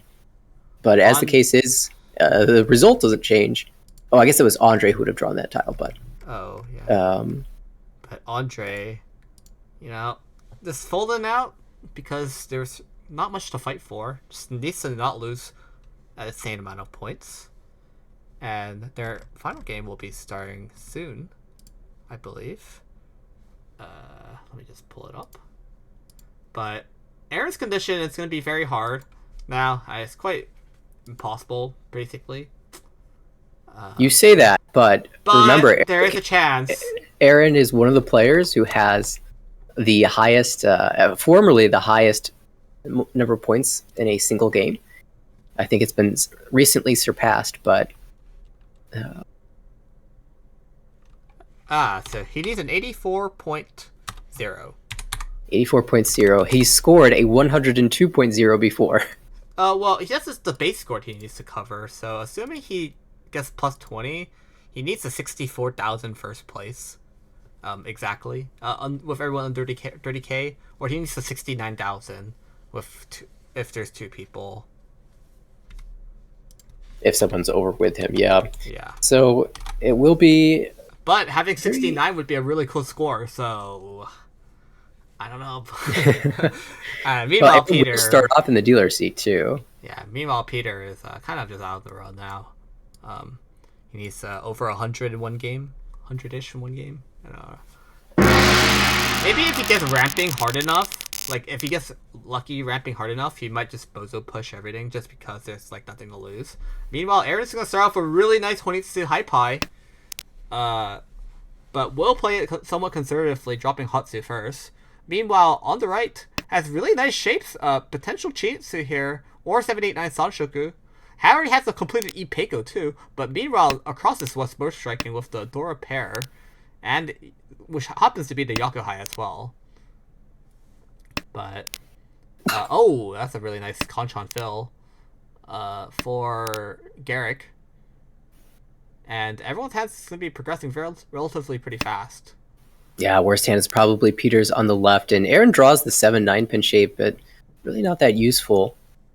It almost has to be Honitsu. The Hatsu cut is a little interesting. I suspect it's just there to disguise a little bit, but he might just be also wanting to just play a standard because he just doesn't care.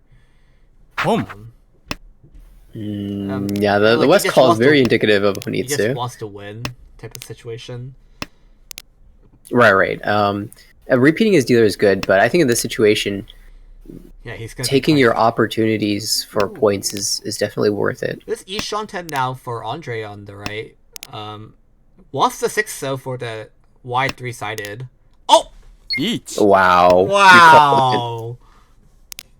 And yeah. Richi Pinfu 369 so. 369. Oh, it's Richi Pinfu Ipeiko, right? Oh no, Ipeiko. Sorry. No Ipeiko. Yeah, just there's the Ipeiko. There's the Ipeiko. A couple turns too late. Yeah. I don't think you wait 2 turns on this though. So the real question is Garrick might just push because he has 2 Dora. But he's just gonna play it somewhat conservatively first. Yeah, starts with the 5 pin, is moving in the direction of dealing in. That's a good point, I guess, because you did shift. Prevented. Tsumo. I guess you can't prevent the 3-sided that long. Yeah, it's bound to win eventually. Reach Tsumo Pinfu and no Uraso. Another 2700 for Andre to start this game, and first dealer shift for Aaron has ended. Oh my goodness, we're losing 2 first turn cons. Alright, come on, Andre, you know what to do. Do. Yes, let's go. Let's spice things up a little bit. Andre's basically caught himself 2 Dora, basically, because he's going to have to end up on the 4-so, because one so is just gone. Meanwhile, across is Kusuke Ishanten right now. Wow.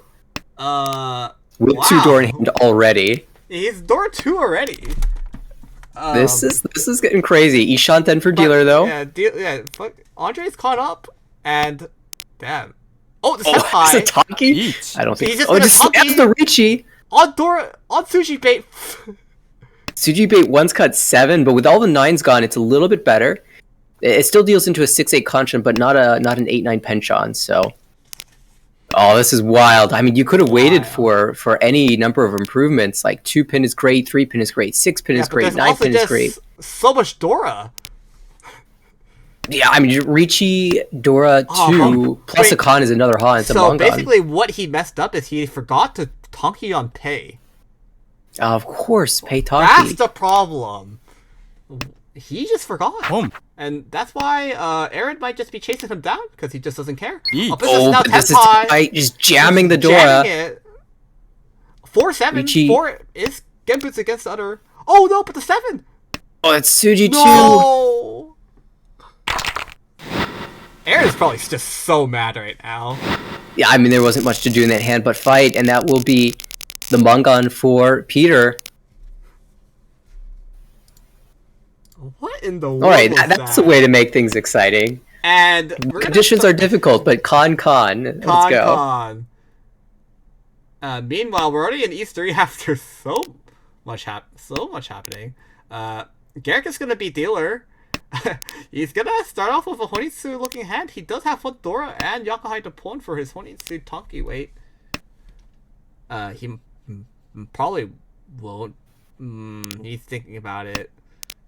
Yeah, he wants to go Honitsu, but he's going to pass on the first south for now. Values the draw here. And it's not. The second south I think should the come out problem eventually. is that he doesn't have enough Monzu to create new blocks with, so he just needs to draw more first. He's got like 3 Mon blocks right now. Yeah.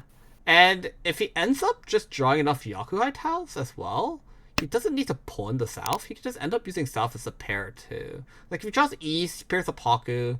Like he doesn't even need to pair up Dora in this situation. There is one Dora left for him to pair up, but the most important part is drawing more blocks first, which is not happening. And I believe the hand on the right is already Ishanten. Yeah, Rishi Pinfu potentially. Yeah, with potential Tanyao. Meanwhile, across, that's gonna be him trying to just force Tanya Cheetor or something like that, or just Tanya something, because you just need as much value as possible. Chitoi is a route to some serious value if you can hit Uda. Yeah. Meanwhile, on the Of left, course, he's got Dora, so Richie, Chitoi, Dora 2, yeah, on the Tsumo, left and is Uda 2's Baimon. pretty much a not great hand as well. Yeah, it's gonna be a relatively slow hand for everyone, except for Peter, who did cut the 2-3 Mon. Did not want to be Fury 10. I think Aaron, Also, if I was Aaron here, I would hedge the Suanko. I mean, it's a long shot, I but might have hedged it just because you also don't mind playing a regular hand as well. Just like Richie Tanyao, like, and then you Uradri, you know, con. Oh, you can't con, but you know what I'm trying to say. Yeah, have fun. yeah, it's really difficult to play when your condition is to win Just a million win it. points, Yeah, and it's not a condition that we See, practice he that would have often. really liked the 6-pin here because he wouldn't have this 4-pin, and he'd just be Tenpai honestly right here, or Ishanten at least. Maybe Ishanten. Well, I mean now he has. Yep, back to Ishanten for Chitoi Yeah, Dora back 2. to Ishanten for Cheetoi Tor 2. And this is where he wants to be. This is the hand that has the most potential value. Yeah. And preferably he would like to draw Dora here. Unfortunately for that, the 2 Dora are being held by one on the left, one Gee. for our dealer. So there's only one left in the wall. Yeah, and looks like everyone will probably just end up Dora Tonki. Each. Except for Peter. Oh, what? Oh, wow. He's gonna reach his... So, Peter's gonna reach his Sanshoku here. His 6-pins are dead. He's just not gonna have them. But... we're gonna see how this goes, because... This might induce a fold from Garrick. Yeah, he just wants to fold from Garrick, maybe? But... yeah, I don't know. Garrick, three, I think so- he's just gonna fold it out. He's gonna push three. Garrick's trying to fight. Yeah. We'll play off the Suji. A 4-pin doesn't look too bad to him. But where are the souths is the question. It might be just Deadwall and he's just screwed. Oh, 7? I think you can afford... you really can't. You really can't afford to push. I mean, it if you push the 4, you push the 7, right? Yeah, guess if he's At least gonna that's do what you this, tell yeah. yourself.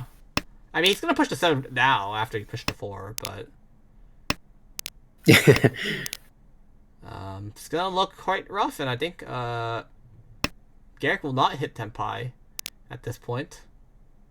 Yeah, needs a draw here. It does not get it. Now he's just gonna fold it to south. Or 8-mon, because 8-mon's Gambitsu. Oh, just yellow pushes. Oh! Can't pull in the south there.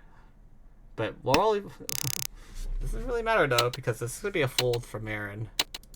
Yeah, so I like the idea from Peter here, reaching with the less likely to win weight to maximize value when you need 100, plus 100.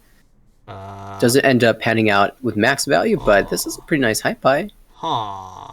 This kind of looks like Ishanten. Peter Yeah, has he just should been then- getting abnormally fast hands this Hanchan.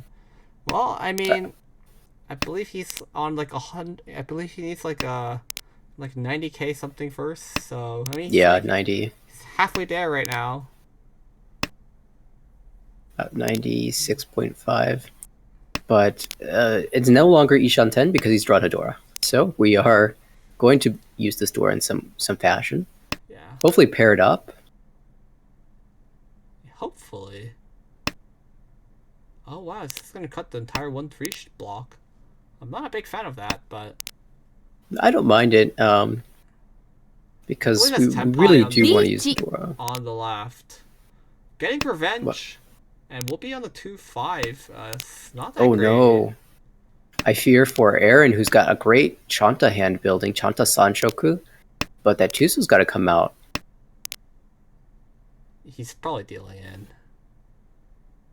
Yeah, it feels inevitable at this point.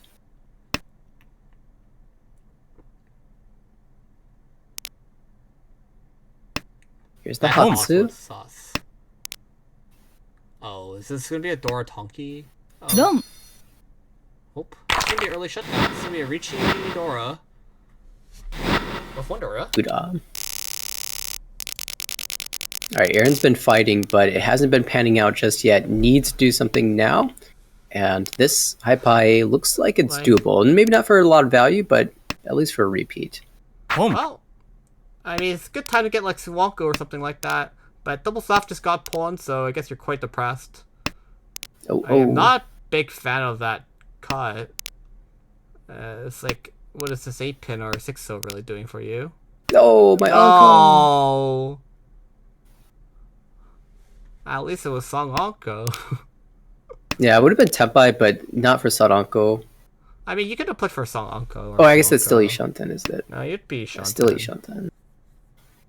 But, oh, this 8-pin's probably coming out soon. I mean, you probably have to Because- cut 8 because you want to play some type of Sanshoku hand, but That means that Maybe Andre's Ishanten. advancing. yeah. This could be Ishanten for Andre. Oh, this one's so. Oh no, this is Tenpai now. On the Ishanten- 6-so. Oh, yeah. Garrick is Ishanten, but upon reaching Tempai, we'll have to cut the 6-so. Yeah. Unless he can draw around it. I think it's just over. I mean, I don't know how he's gonna. He might draw around it for fun, but like, if he needs to draw 5 or 7 so specifically, so he doesn't cut it. And really, everyone at the table holding one of these deadly 6-sos. But the 6 is gonna just come out from the Ishan on the left, and Andre is just once again no fun. The no fun crew is just gonna keep spoiling everyone's fun. But he's gonna have some fun of his own here with Dora 2 in the beginning. Oh, Yeah. what the heck is that on the right? Oh, that was Kokshi. It's Kokushi. Nah, it probably was not right. But I think Eight in a pair? Oh, it was Kokushi. 9 in a pair? 9 in an excess. You know what you could do? You could cut East first round 1, and then one takes your Kokushi. Yeah, why would they cut the East first? Better yet, draw another pair somewhere else and cut your second East. Yeah. It's like Tadashi East, and then win with Kokshi. No, but once again, Garrett kind of just doesn't care. So he's just going to play it normally. Meanwhile, across, this is going to be an Uncle of 5 Mons, and that's just it. On the left, yeah, Aaron's going to have to... Oh. Oh. There we Oh, go. 2 That's a doors little... for Aaron! Oh, 2 doors, Dora for Aaron! I'll take that, thank you, nom nom nom. Ooh, this Ishanten now for Potential dealer. for Sanshoku. Yeah. Aaron should just be progressing his hand as fast as possible and trying to collect this free 8,000 that's been given to him, basically. And Aaron is Ishanten, so Yeah. as fast as you could be. And Andre is Tenpai on 5-so. 3 tiles in the wall. Garrick is trying to slowly cook. He's kind of figuring out what his hand wants to become. And he's going to play conservatively. It's Ishanten now across for Peter. Tsumo. But Andre, Oh, once doesn't again, is matter. always Sumos. For like the nth time. 2000 all for Andre. They'll take over first place. Oh, and Andre starting with another great high pie again. Yaku high with just solid shapes. Meanwhile, on the right, starting off with one Dora and potential 789 Sanshoku or Itsu. Across is just a jumbo of shapes. Not that ideal. Maybe it's time for them to go Kukushi. And then on the left, Aaron just has a standard hand with one Dora. Yeah, 6-tile Kokushi is not amazing, but Yeah. we're in South too, so it might be time. Yeah, but Andre's gonna Otozuke Haku here. Yeah, aggressive pull. Oh, but he would have brought the Hatsu himself. Oh, that's pain. Punished. And I don't know about you, but he's whenever gonna drop that. No, I don't. Yeah, this works well too. Whenever I draw a tile, whenever I call a tile, I always look. Yeah, to see if they Tsumo Giri. Yeah, exactly. Just to see what you would have drawn. It's very punishing to play that way. Senpai. Wait, what? Oh no, that's no Yaku. Maybe this is there's no shift. Yeah, I don't know.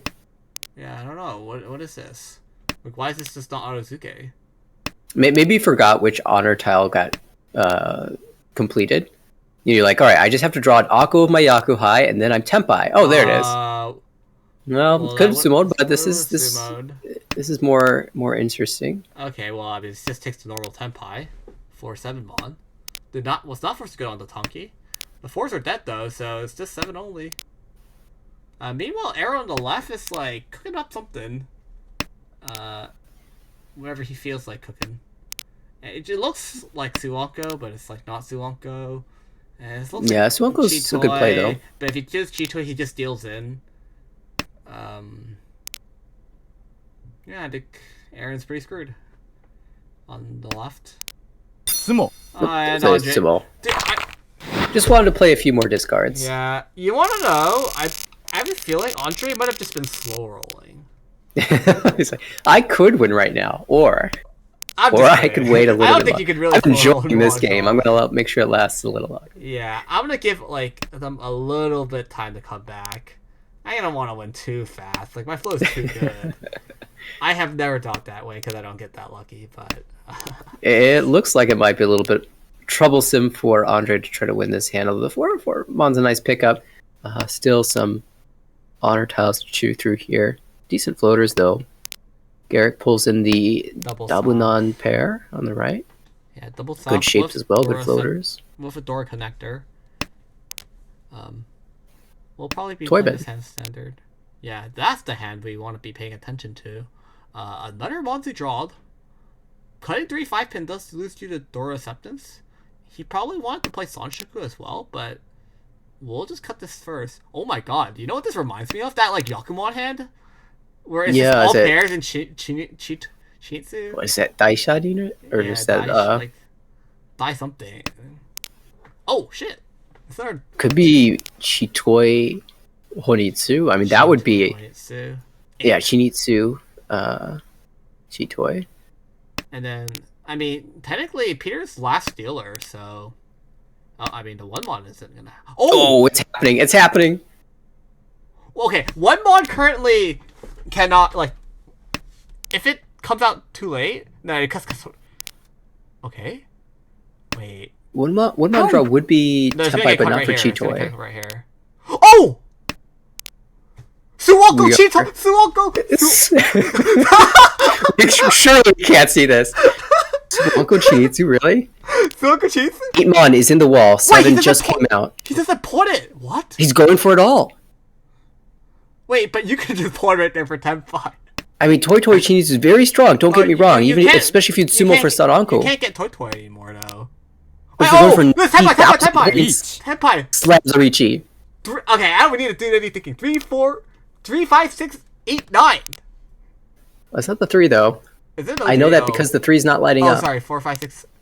No. 4, 5, 6, 8, 9. What is this? The 3 draw. I mean, you slam the button here because you don't want to think about what your weight's going to be. Sumo. And there it is. Richi Chitoi Sumo. Or Ipeko Sumo. Oh, just nine high, but it's still a Baimon. What in the world was that hand? Peter's gonna Baimon Tsumo here to join the first place. The only question that Peter will have in that hand is, should I have waited and dropped the 9-mon there for Suwanko chance? Well, you can't get Only Suwanko. time will tell. Only the log will The tell. 7s are gone. Or the 7's gone, but were there still 4s left? I think there might have been 1 4 left. At that point, you just don't then. Like, realistically. Yeah, it's tense. But, okay, so we need to think about Peter's win condition now. Well, was it like 190,000? We said 90,000. Something like that. I can do the exact math right now. So it needs to be 70 above. He needs to hit 100,000 points. Minus 116.8. So he's 96.6 is the current point. He needs 96.5, so he's 96.6. Because I believe he doesn't have more first at the moment. Yeah, let's assume full 20 Uma. Okay, and then if he gets full 20 Uma, he needs a 76,600. So he needs 20 above 30k, right? Above, well, I mean, he's probably gonna be dealer and then Sumo a crap ton. Right. And so then, that would mean he need to finish with 100,006. No. He needs 96,000. He needs 76,600. Oh, sorry, I can't even do the math. Yeah, 70. Don't worry about it. 96.6. So that's the point gain. So with 76, he needs raw 76.6. So he needs 106. Yeah. Yeah. Oh well, good luck. It's okay. It's tough. It's tough for sure. But that Baimon gave some hope. If you continue to get draws like that. Well, to be fair, I was watching someone in C1 yesterday, kind of like get all those points. Oh, that's Senpai. Garrick Tempai hates this weight, but doesn't even take it. Yeah, says I can do better. In the meantime, that moves Peter a little bit closer. Not a huge fan, but if that 6-pin comes out, Garrick's gonna get so mad. Could even call there, but but it's Sanzo, so you take this one. Each. Oh wow! Oh, and that was Tsuchi. Does the 3 actually come out from Andre? Andre can afford to play Suji. Play defensively. No! It does! A surprise, I was actually Tempai on that. So 2,000 to Garrick. And actually, Peter loses 1,000 points, which doesn't help his condition. But we do play another round. Garrick's hand looks like it's repeatable. Open. Able to be opened with the East. Open, call it a day. And if you want to go Honitsu, there's a chance. Home. Oh, you open first. I would have went Tumon maybe, just for potential Honitsu. But once again, it doesn't really need the points. Just wants to gain a decent amount and call it a day. We'll be Ishanten now for East only. On the right, Peter's brewing up a 789 Sanshoku. Yeah, but Junchan. Maybe Dora. Pawn here for Andre. Pawn for Toy Toy. Aggressively Toy Toy. That does give the 8-mon to Peter, though, so that hand's getting a little bit exciting. So this one mon is going to take some time to come out. Since there's one in Aaron's hand, and unless he shifts over, that's not what is coming out, so... The 8's Ooh, also Tempai. Tempai. Pawn wait Sanzo here? That would be funny. I think you have I know Garrick wants to do it. Yeah. And... Oh, it goes with the 5 instead. Okay. He said That actually might win if Andre cuts his floater. The thing is he could also cheat it. Oops. Whoa! Hello? So this could be saying 5-mon's going to be dangerous later, so I'm going to hold this slightly safer 2-mon, even though it's pretty 10, and pick a better weight later. I guess you could have Dorotonki instead. Yeah, Dorotonki is pretty good if you can win on it. It's just a little bit tricky to find that winner. As we can see, there's 2 in the hand to the left and only 1 in the wall. Yeah. And undoubtedly, Andre will be holding that tile until the end of the game. Oh, Andre might be folding here. Or, I think Andre's just folding. Yeah, I 3 don't- calls by dealer, and all of these Tadashi, they Oh should no, be he's Tenpai. shifting to Tanyao. Hmm. Ew. I actually don't like this. Like, what was the point of opening up if you're just gonna pivot like this? I mean, I think Tanyo was one of the options for opening. It was a flexible open. It's a pawn, so you can play for Toy Toy if you get the early calls. If they're not coming to you, then you could just shift. Well, the Shift problem is your directions. shapes for Toy Toy are so bad, and you're gonna just get punished by a Ricci, because there's 2 tiles you can't drop after Ricci. It's the Dora, right? And you're gonna have to start holding a bunch of middle tiles instead of safe tiles for this hand.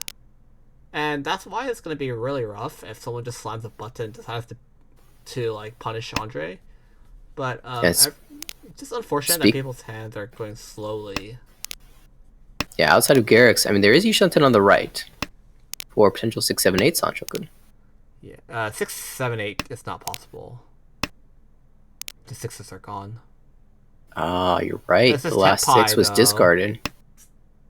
I do Okay, not agree Ipeiko's with... okay too. Oh, it's Hellweight 8. I guess you didn't really want to reach that.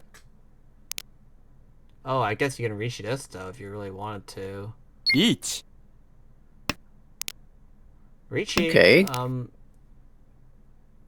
9 and 1, 4. This is one of Andre's house being held in his hand. So if Andre decides to push here, he's gonna deal in. Two probably- pin. No, he's just gonna Oh, those hold are it the- out. Yeah. If we wanted to fight a little bit, 2-pin could have been a path. Yeah, I doubt it. It's near Dora. Oh, no! 3! Garrick prevails with the Dora Tonki. Yeah, it took almost to the end of the round, but it finally came out. And Garrick's gonna get rewarded with Anko of East in the beginning of his hand. Maybe another Honitsu play. Yeah. Meanwhile, on the right, it's just gonna be a very nice standard hand, but you really wish you didn't lose those 5,800 points right there. Meanwhile, across, Aaron is still probably just gonna be Yakumo Shibari for a really long time. And on the left, this is a relatively standard Pinfu looking hand. That potential Itsu, Ooh, especially if I you would can pick up. probably pawn this if I was... Pon. Yeah, if I was Garrick.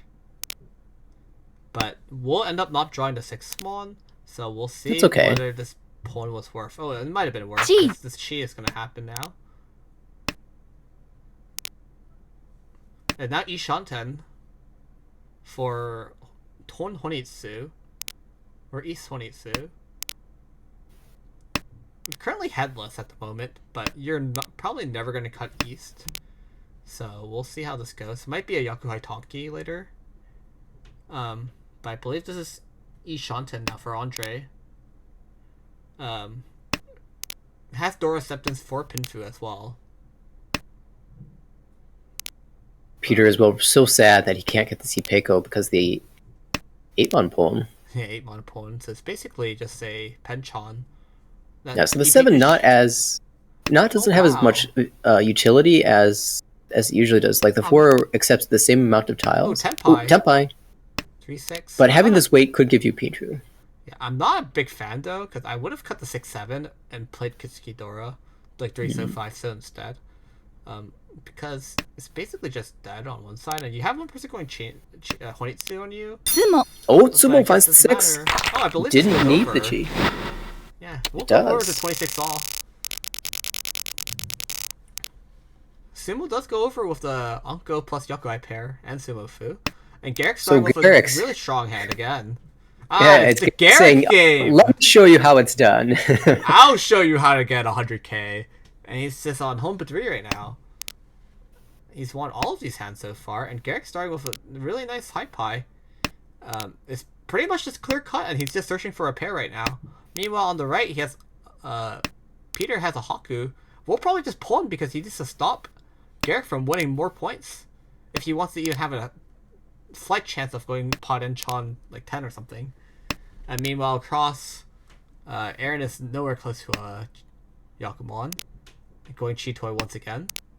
And then on the left, it's going to be actually relatively standard Chi. hand. Junchan As in, play it's for Junchan. Andre.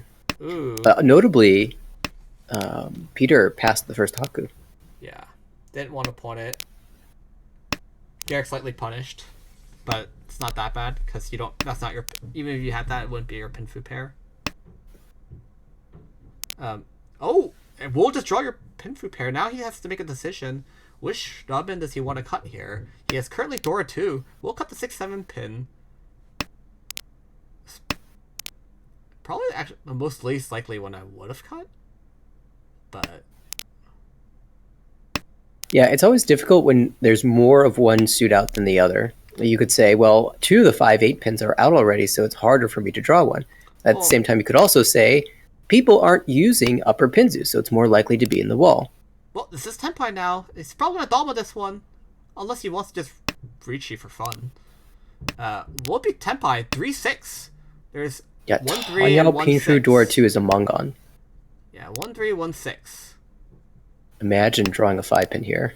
Oh, imagine, yeah, 5-pin upgrade into 3-so Ron or Tsumo. Be quite disgusting. But this is already in Mongon at the moment, and Aaron might be dealing in. Tsumo. Oh, never mind. Or just Sumo. Just That works Tsumo too. in Mongon.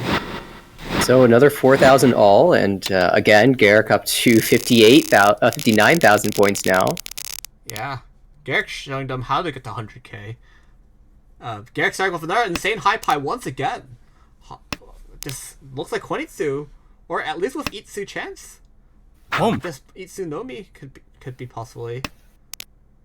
Or just be Ishanten. Yeah, just T-shot 10 for fast reach. We do have another call on the left, though. Probably 1 pin because you just want to catch up now. You just don't care. Oh, he's just gonna play. Garrick is gonna play for everything, but probably we're gonna have to have one here for early Tenpai 3-6 spawn. Oh, yeah, it feels like no. Peter's doomed here. Aaron's doomed. They're all doomed. And Someone's they're all gonna deal in. doomed. And the problem is that Andre's gonna be going Dora Tonki, so that's gonna be relatively actually slow, because no one's gonna be dropping Dora anytime soon. I think the 6 is just gonna get dropped right now. Yeah, could drop a pin. Oh, yeah, No, this you can't normal way. drop.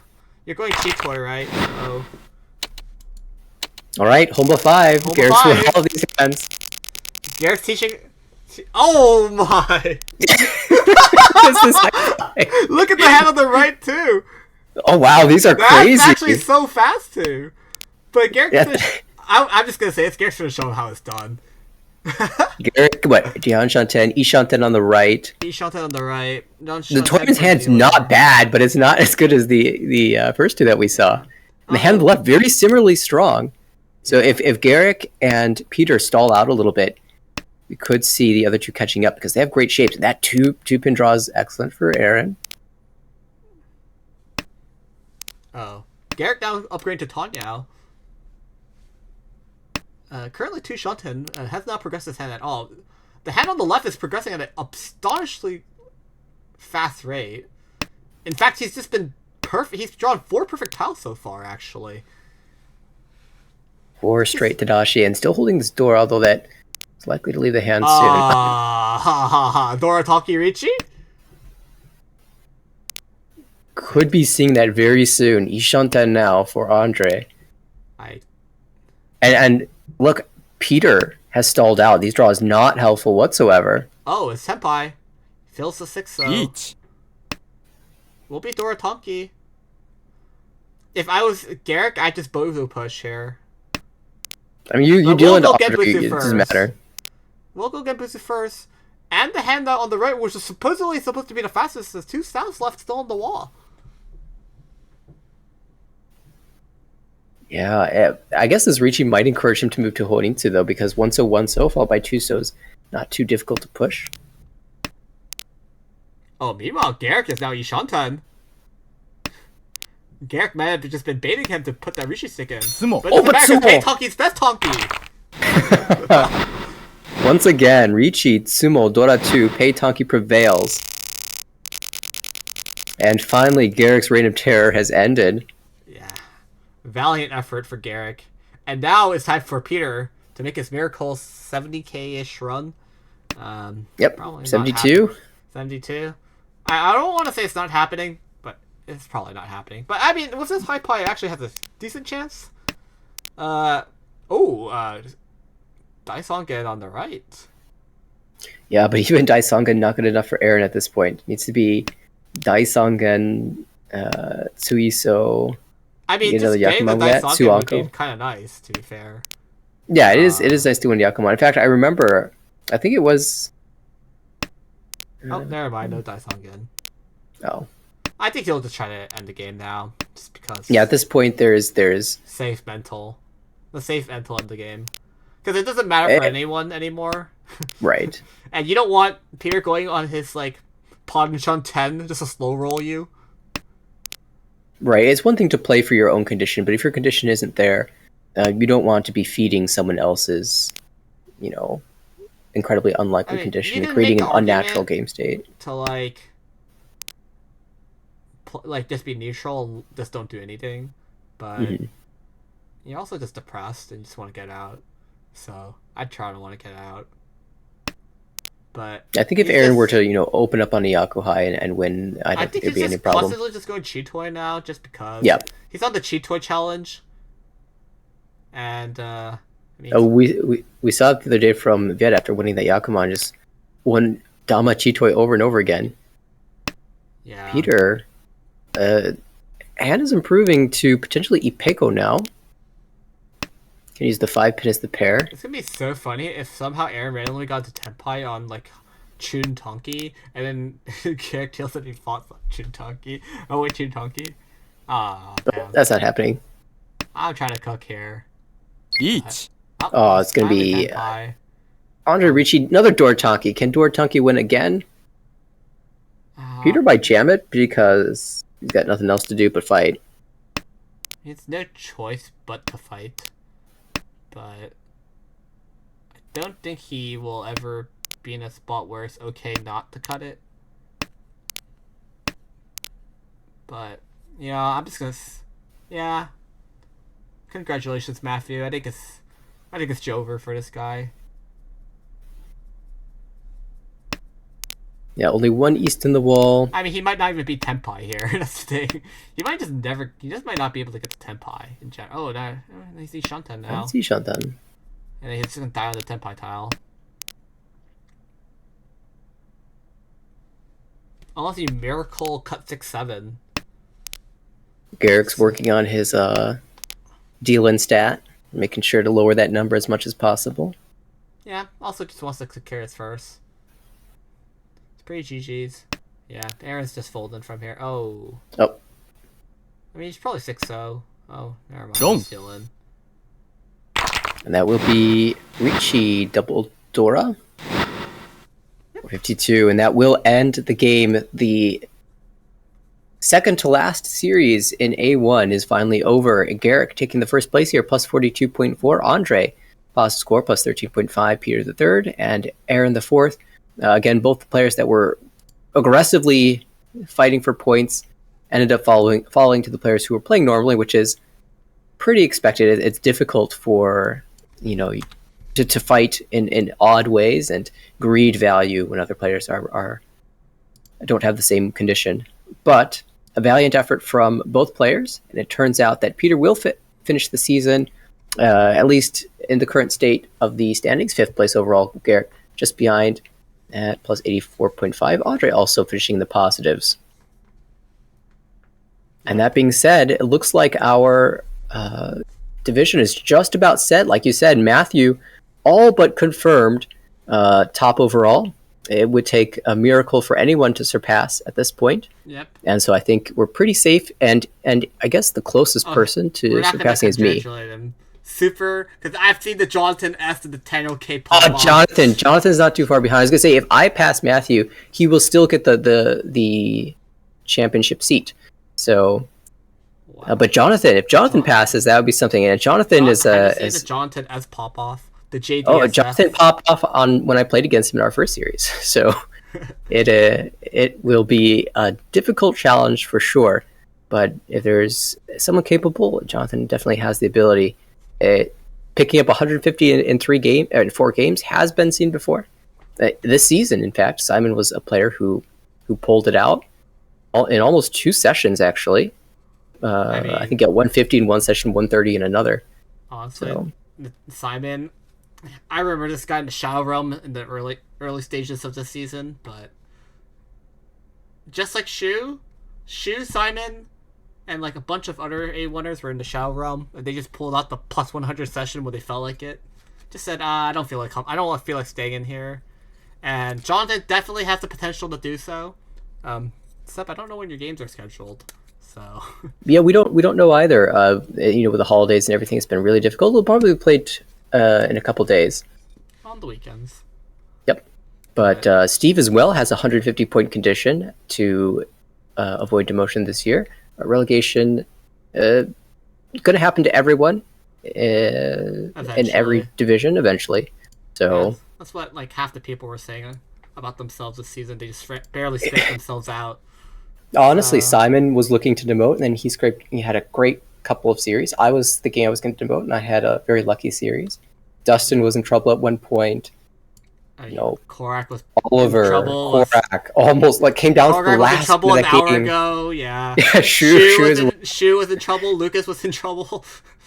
I think. So really, it just comes down to with a small sample size each season, what happens. You do the best you can. You control everything that you can control, but sometimes things just don't go your way, and so there's I've been at peace with the chance every season that I'll demote, especially given the first 3 seasons I had in A1. I was almost the player that demoted, and so I think it'll be really exciting to see all the new players that are hopping their way into A2, and how the A1 of the players that are going down battle against the new players that are coming up. Those always lead to some very exciting matches. And speaking of A2, I think that division is all set this season, right? They have confirmed all their games. Is there a chance we could pull? Wasn't it B2 or something like that? No, B2 is the one that's supposed to have finished already. Oh, are they? Okay. Yeah, B2 is the one. I can pull up the standings real quick for them. With Mr. POY, Mr. Hulk Smasher. When I pull him out real quick. Mr. POY. Yeah, we can see it now. With astonishing 1,241 EV, 27% win rate with an average of 8.6, dealing with a 2,933. Like, these stats are phenomenal. He decided to just... We don't talk about the failures of the previous season. We just talk about looking right now. He was just here to smash the kids. Almost played a perfect season as well.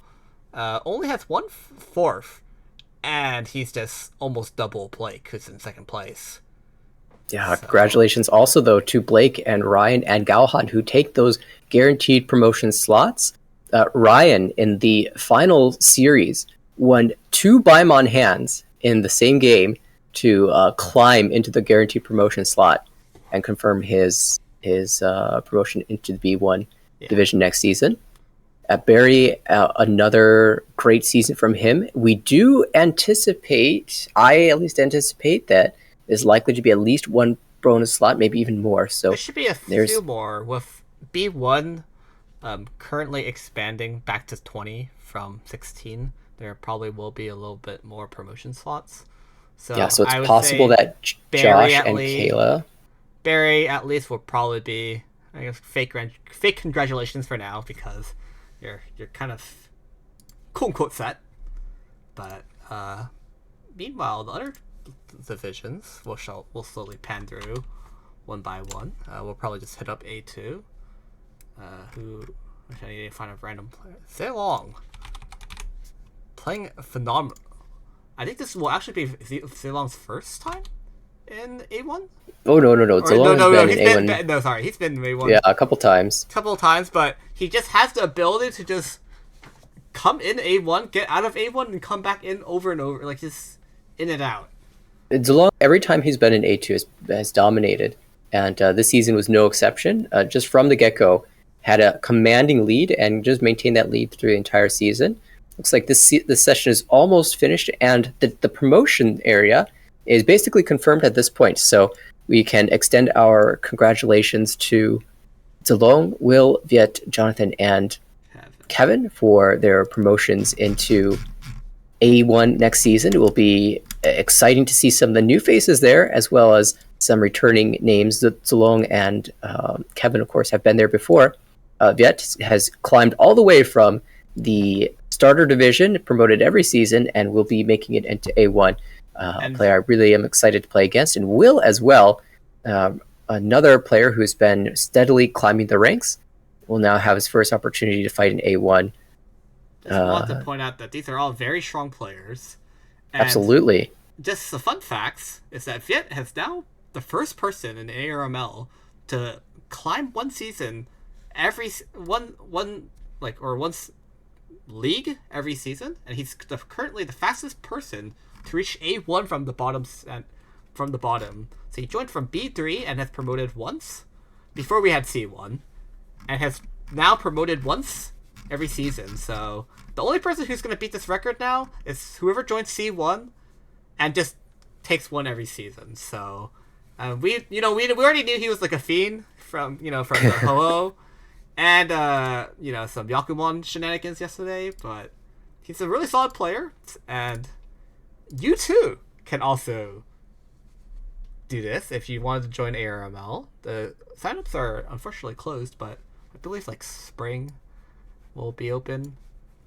But yeah, and also with like Will Red Zone, he's been playing really great, and he's finally joining A1. I forget if he's been there or not. I believe he has not. I don't remember. I believe this is Will's first time in A1. I mean, he's been climbing pretty steadily, so I'm really excited to play against a fellow IORMC challenger. I will always remember Will for his incredible, plus 100 game, including a Yakumon, and a number of other ridiculous hands to qualify for the IORMC championship and perform quite well there. And of course, should be noted, there's likely to be at least one bonus promo slot as well. So there is a chance that Leon and will get into A1 as well. It'll be very exciting for him if that's the case. And Steven as well has had a great season. Would be well deserving of a seat in A1 if the bonus promotion slots extend that far down. We're not sure. This is the division that it's hardest for you to get any bonus slots. But certainly both of those players have performed admirably this season in A2. Yeah, so also we're going to have two Jonathans in A1 next season. So we're going to be like, yes. I already have trouble against the one Jonathan, and the other Jonathan destroyed me when I played against him in IORMC. So I can't imagine sitting at a table with both. I think it'll be a very difficult series for me for sure. So our next league is going to be B1. Oh, hey, thank you. Congratulations, look who that is. Congratulations. Yeah, congrats, Stanley. Oh, great season. You kind of 11 first places is a very comfortable position. Looking at the rest of the standings, a lot is yet to be determined in this one. So we're very excited to see the rest of this division. Yeah, but it's pretty safe to say that congratulations, I guess myself, as well as Kaz, Hanley, and Julian, I believe are the two people who Julian is not set in stone, but most likely with bonus slots he will be promoting, even if Jen and if for example Jen and Ari somehow both overtake and kick him out, with Sarah overtaking him.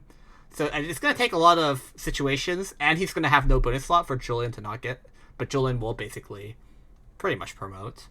But these are the three people who are pretty much solidly in. But Matthias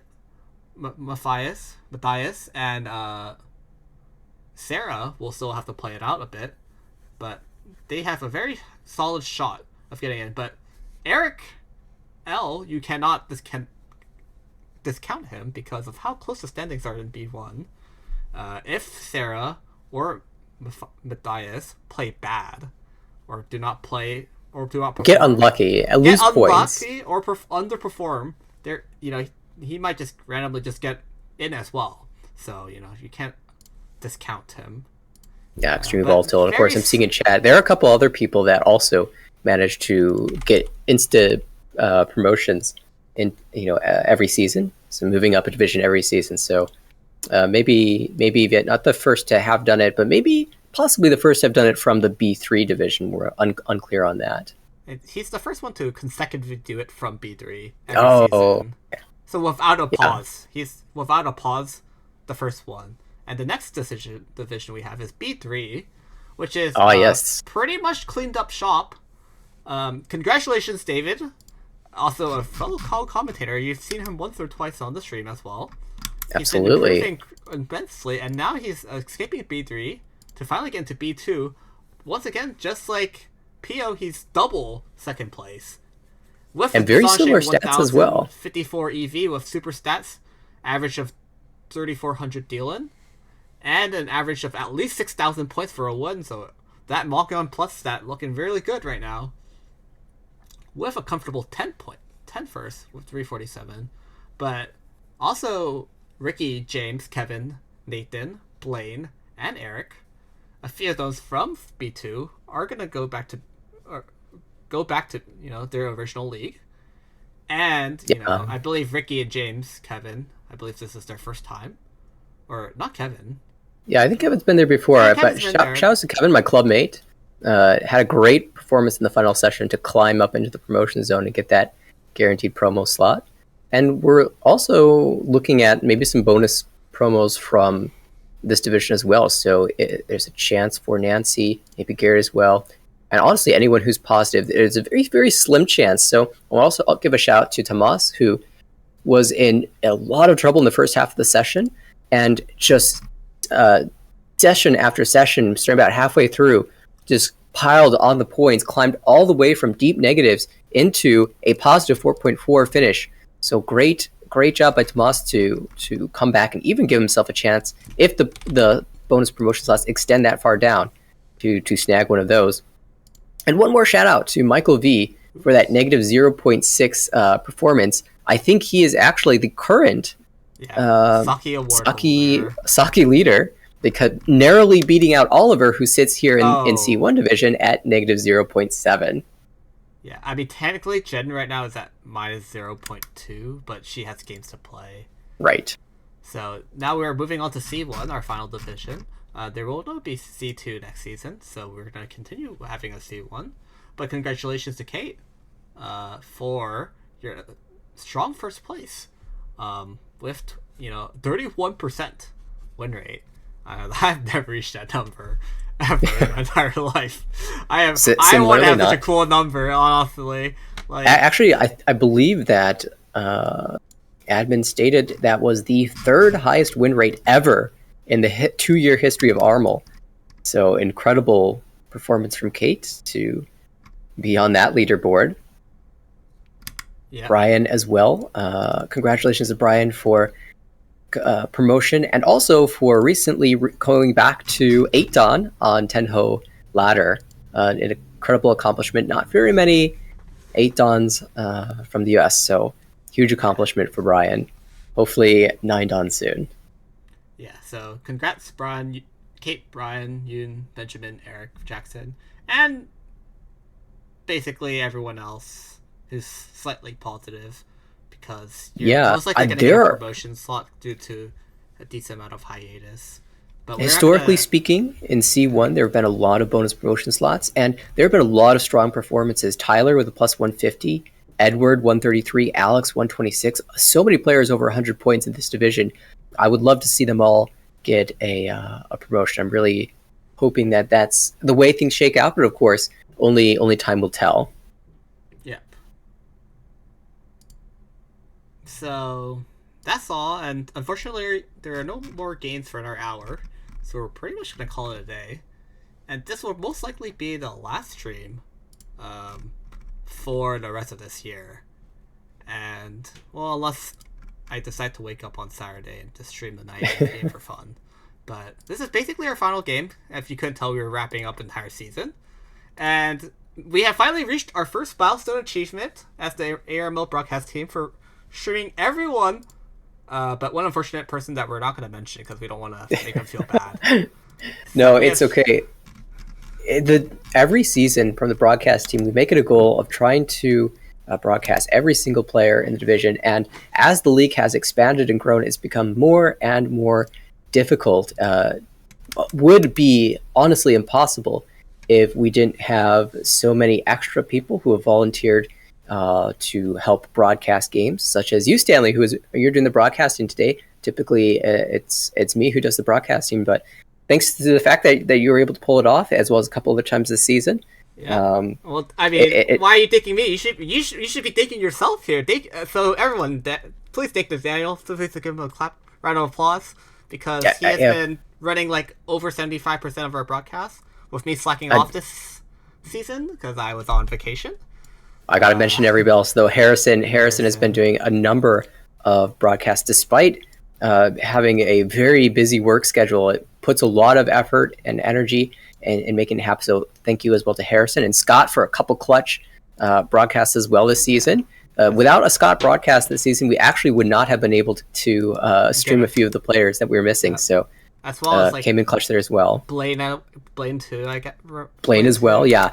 And I don't know if I can possibly name everybody who has been involved with the commentary. There have been so many people. I believe I know most of them. Let me give it a shot. Well, first we gotta thank ourselves. I think the two most common, as well as Korak, who was playing on the stream today, Arthur, as well as LPY Max, who has been doing a past few commentating these past few days. We also have Garth and Jen, who did a few streams with us this season. And we're going to try to get them more to see them, yeah. Next season. So Garth and Jen, thank you. As well as David K, who was top of B3. So David also did a bit. As well as Brett. Brett hyping up the streams a lot. I'm just going down the list now. ID, I believe, I did one stream. As well as Blaine. Dustin, Harrison, Eric, Jay, and Philip as well. And I believe Garrick hopped in. Blake. And Garrick, yeah. So thank you everyone for making all our streams possible. And, continue supporting us in the next following 2024 winter season. As well as just more streams in general. We're going to try to get... Absolutely. Oh, did we get Lucas? Oh no! We can't say Lucas. We can't miss Lucas. We can't miss Steve. We can't miss Philip. We can't miss Tucker. There are a few names here. Don't worry. I'm just going off my memory. I'm like, I could just go to the channel and just look at everyone's names. And I believe Jackie helped out a bit. Jackie, if they didn't manage to get a stream in, they certainly were trying. The timing might not have worked out perfectly, but Jackie has done streams in the past, and yeah, it's difficult to catch everyone because there have been so many volunteers. Thank you everybody so much. And next season we will also be probably looking for even more people to help out. It's awesome to see everyone in the Ricci community coming together to do the broadcasting. It's not super hard. You just need a functional running PC, really, with 2 monitors preferably. And Daniel's looking for donations for a second monitor. Oh, no. He's currently running on 1 monitor right now for all his broadcasts. I don't know how he's doing it. It's pretty bad. But... No, it works. Don't worry. It's not hard at all. But yeah, thanks everybody, and thanks everybody tuning in, watching the streams. Hopefully it's been entertaining. Hopefully it's been a little bit educational as well. We always try to give our perspectives. Although we can't always, see everything that's happening in game from the player's perspective, so it might be a little bit different. It might be missing some things, but we try our best for sure. And you've all given us some incredible games this year. It's been a ton of fun to watch. From my vantage point, broadcasting these games, I've gotten to see more Armel games than I think anyone else in the league, and I've tremendously enjoyed it. And so, thanks for providing the awesome games. Thanks for those in the chat who've been sharing your own insights as the games have been going on. It's been awesome to have all of this come together. Yeah. So our next stream will probably be the next opening Wednesday or Monday stream of the next season, which will probably be January 1st or 3rd. I don't think anyone will schedule their games for New Year's, so it'll probably be our obligatory Wednesday regular stream. That's right. And meanwhile, we'll get the championship stream. That's right.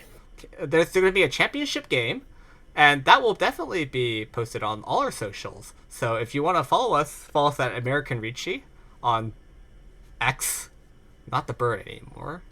And then if you want to sign up for all our actions, unfortunately our winter season has closed, but you can sign up for our following spring season, spring 2024, at AmericanReachy.org. And all our VODs is going to be posted on tinyurl.com/ARMLYT or youtube.com/@AmericanReachy. And I think that's everything. that's everything. And I know we extended the ending for like 15-20 minutes. Thanks for following. You guys didn't have to listen to this, but we did need to shout out. And especially, we had some unnamed people that we have to shout out before we end the stream. It's going to have to be, obviously, Edwin. Absolutely. Edwin, who runs everything. He started the whole he started the whole league, and he's currently admin, and he's still running all of our league, the shenanigans, as well as Chase, who's running all our tech side. So he's the one who's providing, all the layouts that you see, all the stats, everything. That's just all Chase. So thanks so much for Edwin and Chase as well. And congratulations on 2 full successful years of Armel, and really looking forward to a 3rd. Yep. So this is probably our final 2023 broadcast. And yep, thanks for watching, everyone, and we'll probably see you in the next year. Yep, thanks everybody.